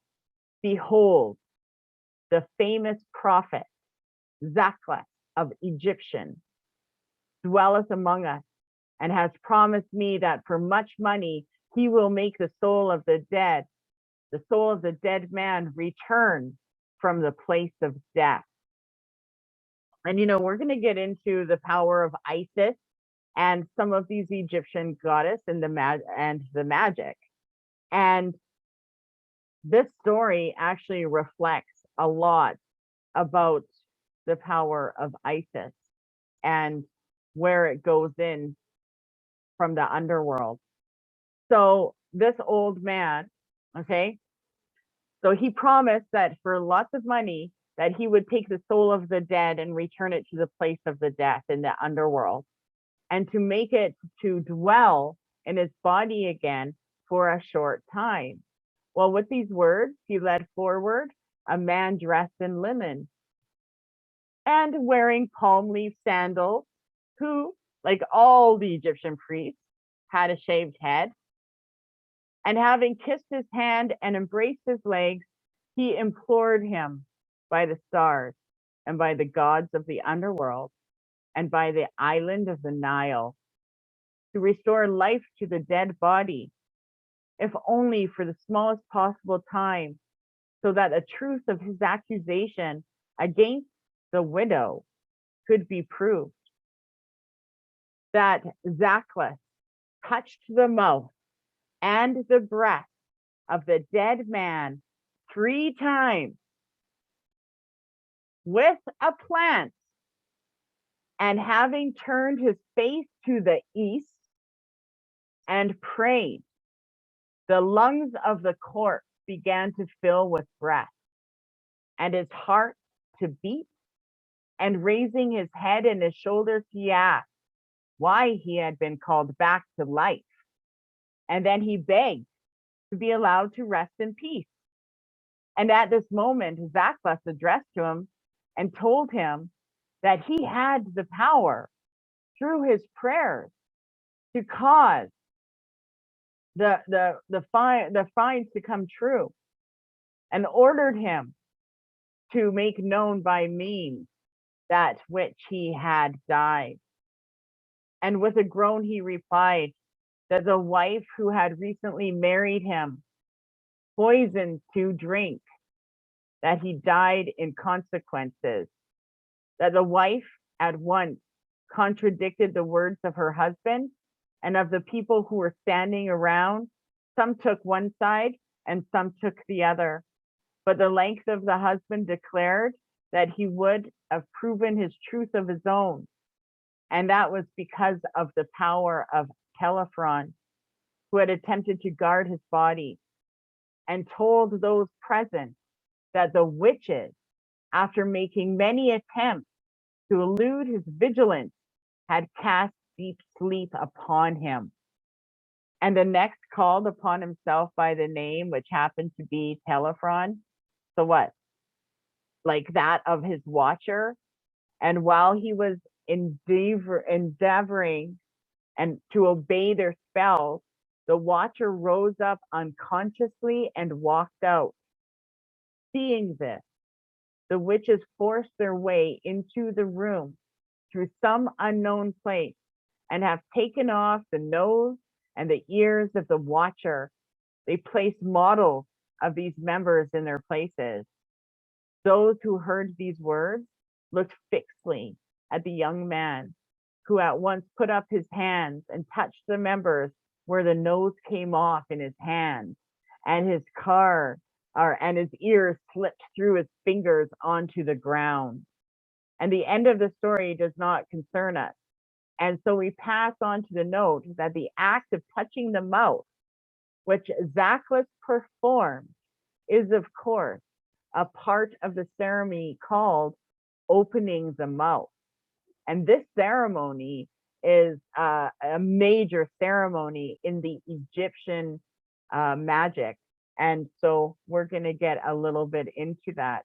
So opening the mouth is referred to as a religious text, and it was considered to be very extremely important. And it was important because it had to do with the welfare of the dead, or the welfare of the spirit, and that the power of bringing back the dead to life, which Apuleius ascribed to the priest or magician, was actually claimed thousands of years before Christ by the sages of Egypt. And this story is also a form and following the story of the Westcar papyrus. So I'm going to put that in the chat too. Okay. And a lot of you already know that a lot of modern day religion do use ancient texts and beliefs, right? And so that is just another one, right? Where the son of the king Cheops, so 3800 before Christ, was famous as the man who was able to preserve the Book of the Dead. Okay, and that was the script that I read you beforehand. But in the discovery and the connection of the chapters that we're going to go through, there is lots of wonderful work. And a lot of this has to do with powers of working magic that was possessed by the ancients. And it also represents things in which men of old and new, men and women, whether we know it or we do not, we can call our majesty, our sage, in our own time. And that we may not have the answers, but we can get the answers. And that's the one thing that King Cheops would say, is he was famous for saying, I will cause thy majesty to see a sage in their own time, and one who knoweth not thee, the one that you don't know. In reply, he said, who is this man? It is certain that this man who dwells in the heavens is over 110 years old. And to this very day, he has eaten loaves of bread and the shoulder of an ox, and he's drank hundreds of measures of ale. So by giving offerings to the spirit, we can call upon. So offering is very important to the spirit world. So we can call our own majesty by calling Cheops. Okay. And I'm gonna write down Cheops. And some of you may have heard it before. I punched it into the chat. I'm getting good at this double, whatever it is I'm doing, multitasking. So if you use the word Cheops, you are calling your own personal sage. So until we meet next time, I want you to use the word Cheops and ask for guidance about something, okay? And how to do that, okay? Some of you might not, but when I seek guidance, I'll go like this. I like to write it down, like I'm a writer. So I like to write down things, and I usually write a question. And one thing I'll do is like, what magical power do I need to implement in my life?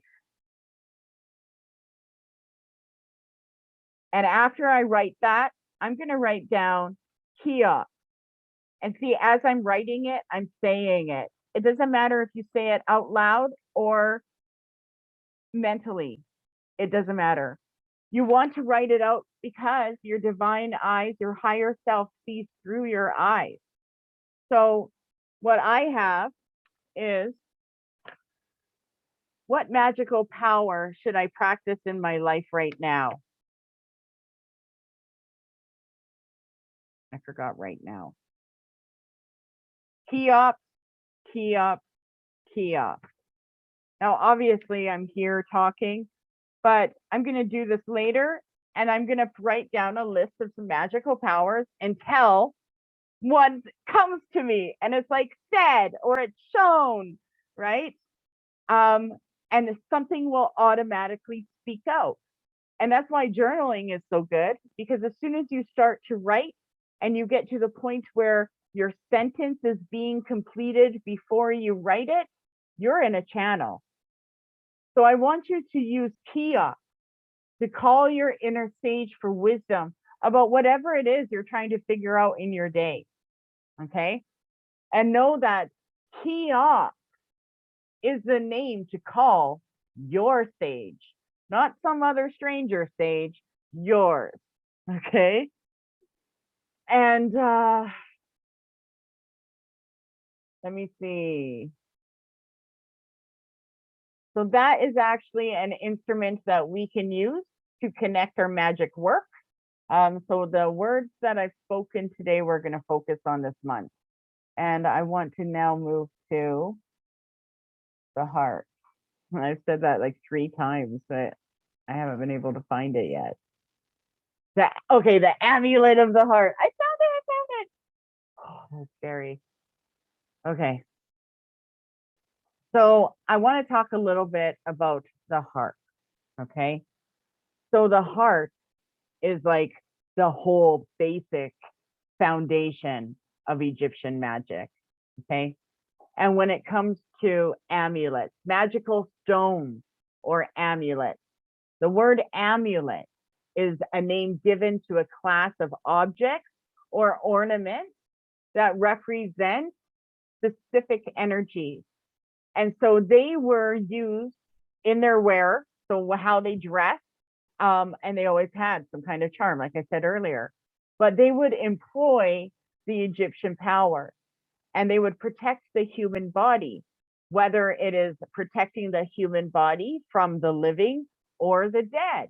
But they firmly believed in protecting from baleful influences and from attacks of visible and invisible enemies or foes. So the word amulet is derived from the Arabic root that means to bear or to carry. So an amulet is something that is meant to be carried or worn. And the name is applied broadly to any kind of talisman or ornament that has supernatural powers. And the supernatural powers are ascribed.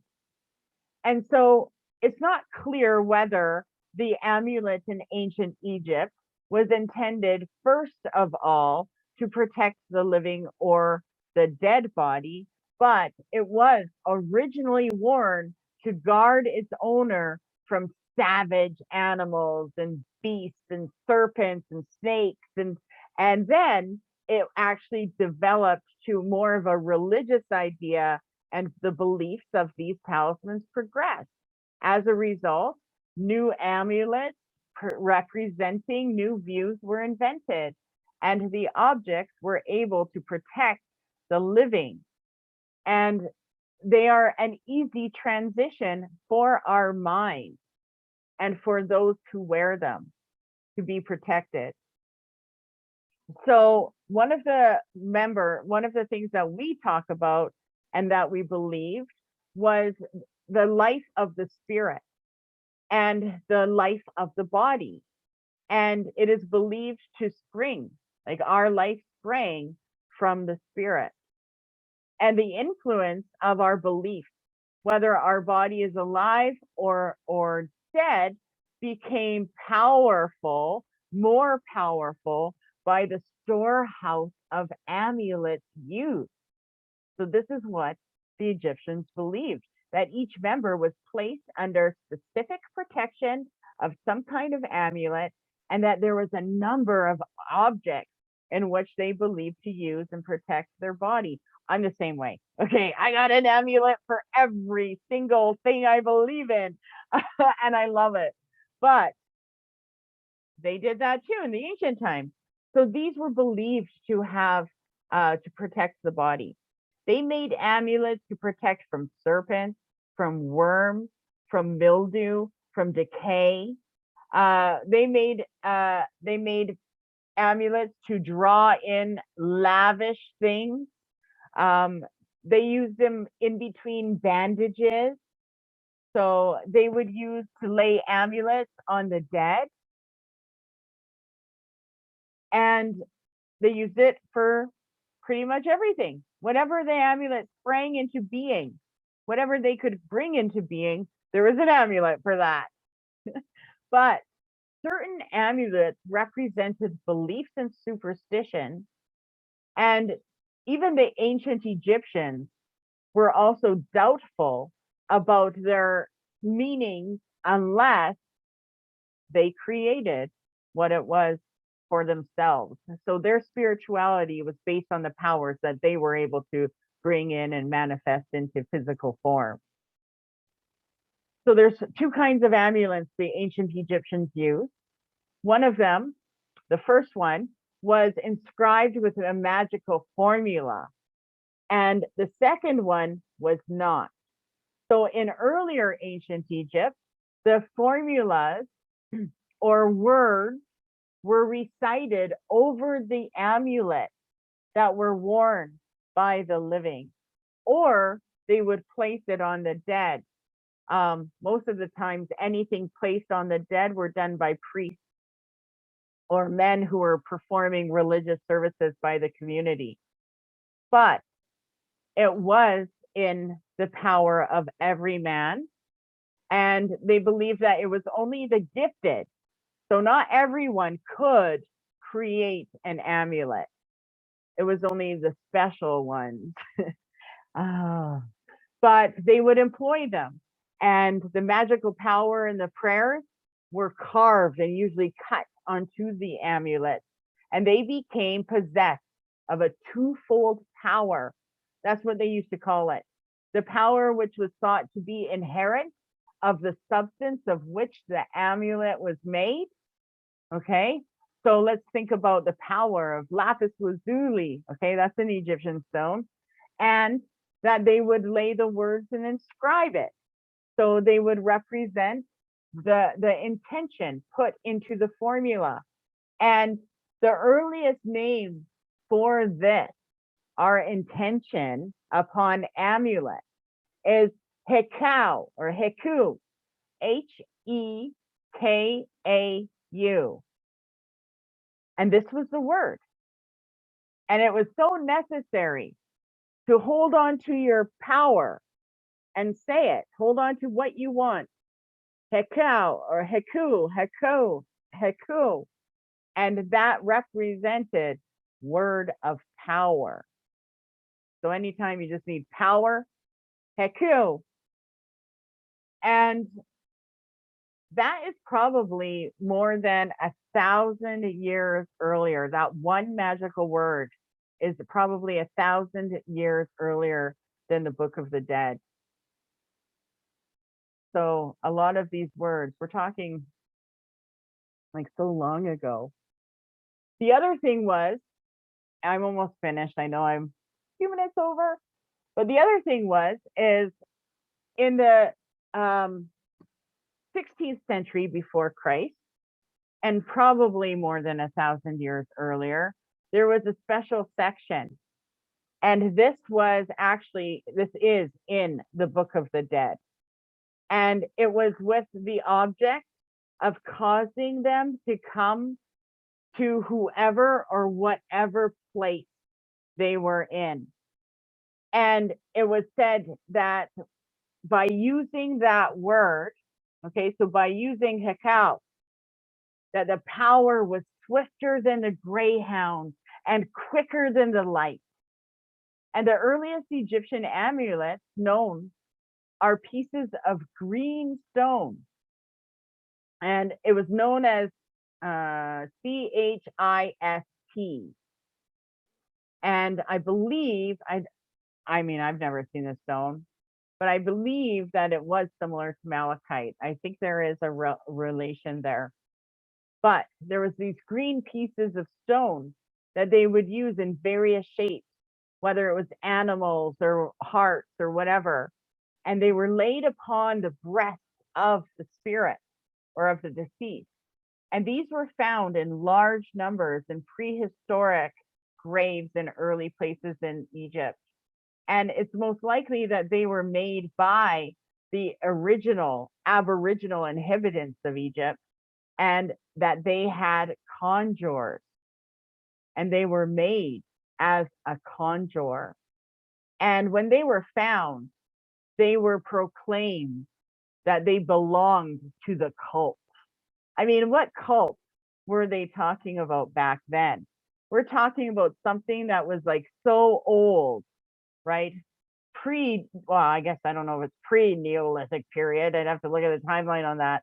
But with the advent of the people who we call Egyptians, their powers have become very rare. And this represents a lot of the things that they found. So we're still trying to figure out, what was that green stone and the scarabs, and why did they put the scarab there, right? But you get to learn all about the scarabs and their magic too. So I hope you found some of this history to be interesting, but the amulet of the heart is something that I wanted to do now. So the heart was not only the seat of the power of life, but it was also the source of both good and evil thoughts. The heart. I mean, I kind of like that. Okay. So the heart, to the ancient Egyptians, the seat of the power of life, but the source of both good and evil thought. And it sometimes typified the conscious. It was guarded after death with special care and was mummified separately And then with the lungs, they preserved in a jar, and that was placed under the protection of the god Teamutus. And its preservation was considered to be so important that a text was introduced into the Book of the Dead at an early period. And with that view of providing the deceased with the heart in the place of that which has been removed in the process of mummification, the text reads, "May my heart be with me in the house of hearts. May my breath be with me in the house of hearts. May my heart be with me, and may it rest there, for I shall not eat of the cakes of Osiris on the eastern side of the lake of the flowers, neither shall I have a boat where to go in the Nile, nor another wherein to go up, nor shall I be able to sail down the Nile with thee. May my mouth be given to me, that I may speak within, and my 2 legs to walk there within, and to my hands and arms to overthrow my foe. May the doors of heaven be opened unto me. May Seb, the Prince of God, open wide his 2 jaws unto me. May he open my eyes, which are blindfolded. May he cause me to stretch apart my 2 legs, which are bound together. And may Apnu, Anubis, make my thighs to be firm. Yeah, I need some firm thighs. Make my thighs to be firm, so that I can stand upon them. May the goddess Sekhmet make me to rise, so that I may ascend into heaven, that may I command in the house of Ka energy, and Ptah be done. I shall understand with my heart. I shall gain the mastery of my heart. I shall gain the mastery of my 2 hands, and I shall gain the mastery over my legs. I shall have the mastery to do whatever my Ka, energy and soul, pleases. My soul shall not be fettered to my body at the gates of the underworld, but I shall enter in and come forth in peace. I mean, I think that's pretty incredible. That, what I just read, was known as the amulet of the heart. And they would say that. And the amulet of the heart, let me draw it. Because remember, I said earlier, it was a picture of the heart with a trachea. Well, in the Egyptian symbologies on their temples and stuff, it is the jug. So it kind of looks like, I'm not an artist. I know some of you are fabulous artists. Okay. So I'm just going to draw my handles. Okay. See that? That's supposed to look like a jar with handles on the side, but you can also see that it looks like a head with ears. So that is the amulet of the heart. That's what it looks like. Okay. And there's another symbol that it is also used, which is later on. And that one is, I don't know if I have it, but that is the heart and the trachea. And I'm going to post that with the video. Let me write it down. So we're going to use the heart amulet this month. So I'm going to send that with you, the heart amulet and the inscription. And I want you to do this ritual that I'm going to send you. And there is a little bit more to that, because there's an area where we can protect ourselves from certain negative energies and stuff. So we're going to do heart magic first this month until we meet. Well, not this month. When's the next class? I think it's coming up within 2 weeks. So heart magic we're going into, okay? Now, before you go, let me just give you a little timeline. So we did the loss of Shu and the Egyptian creation story. And the next one we're going to do is, I am going to do a little bit about Ra and Apophis. And then we're going to go into the forbidden love. And then we're going to go into Sekhmet and Ra next class, because that represents where there's been a lot of change with the gods and the humans. And that's where punishment, like the gods and punishment, kind of came in. And then we're going into Ra's secret name. So as far as Egyptian magic, the magic that we're going to be practicing is Ra, Horus, Osiris, Isis, Hathor. I have a couple of different ones. I don't know which ones to pick. There might even be more. But I want to also make sure that we hit the different gods in all three realms, so that you can use this magic in your practice. So listen to this video again. I'll send it out tomorrow, by tomorrow. Hopefully I can know it'll be tomorrow. And you're going to have to listen to it, take notes, put some of these words in your books of shadows and try them out. Okay. And I'm not giving you instructions on how to try them out, because I just want you to say it. And, you know, it's normal, because even for me, when I say new words or when I learn new words, most of the time I don't say them the way they used to, but it sounds good for me and I know my spirits are understanding me. So you want to find your tongue and you want to feel comfortable. The gods don't judge with how you say something. They feel your vibration. You're sending out that pattern into the world. It's not how you say it. Okay. So until then, so you're going to get the replay. I have a book list if you guys want to delve into it. If not, you don't have to. I know some of it's perfect. And I have your own hieroglyphs.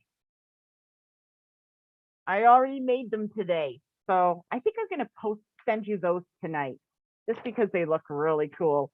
And hopefully soon you'll be able to write some Egyptian language too. So with that, I think I'll let you go, but I normally like to pull a card. So let me grab one. Is there any cards anywhere? Oh, girl up front. Okay, I got my box. It looks like we have angel. Oh, we do. We have attraction cards. Okay, I want to do those ones. I haven't used these for a long time.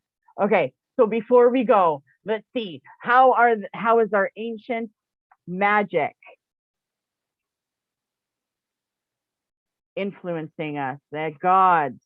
And that's what I love, is like with ancient magic or Egyptian magic and ancient, you're working with God. Like when I first started doing my magic, that's what I did, is I would seek which god matched the energy that I wanted, and I would practice summoning or invoking that goddess.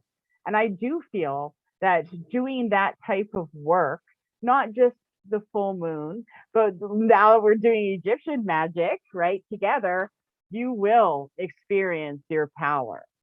So know that you are divine. I don't care if you don't feel it or not, you are. I believe in you. And let's see your Egyptian magic at play. So let's go with B. I have. What do you have? When I truly surrender to my desires, to the universe, a mighty force of faith steps in. That gave me goosebumps. I think you needed that. Surrender. You're not allowed to control. Surrender and tell the world, the universe, this is what I need. Give me my faith. and you'll see it. Okay, let's do Carolyn. Pull one for you. I am in awe of the magnificent guidance that's available to me. I love that one for you because it does fit, because you are getting yourself out there and you want the guidance to come, especially for your show. Okay, Lorraine, let's see what you get. Okay, what is this? Your Egyptian magic. And then when we get into the gods, you'll get to see like which archetype you're actually connecting to. When I cultivate a spiritual connection, I can trust the universe no matter what. I love that. That's a no matter what. It's all in the universe's hands. You're good to go. And look how green it is, like you're cultivating. And for those who are doing the replay, I know there's like more than half of you. Let's pull a card for those that are doing the replay. What do they get? Feeling good will bring me far more than whatever I thought I needed. We do have to feel good. And that was mentioned tonight, right? So we're going to use raw. Let's have some fun with it. So write those words of power down. I'll do a little review and send it along, and have a great night. Thank you for joining me. See you next time. Part 2 of 6. Bye-bye.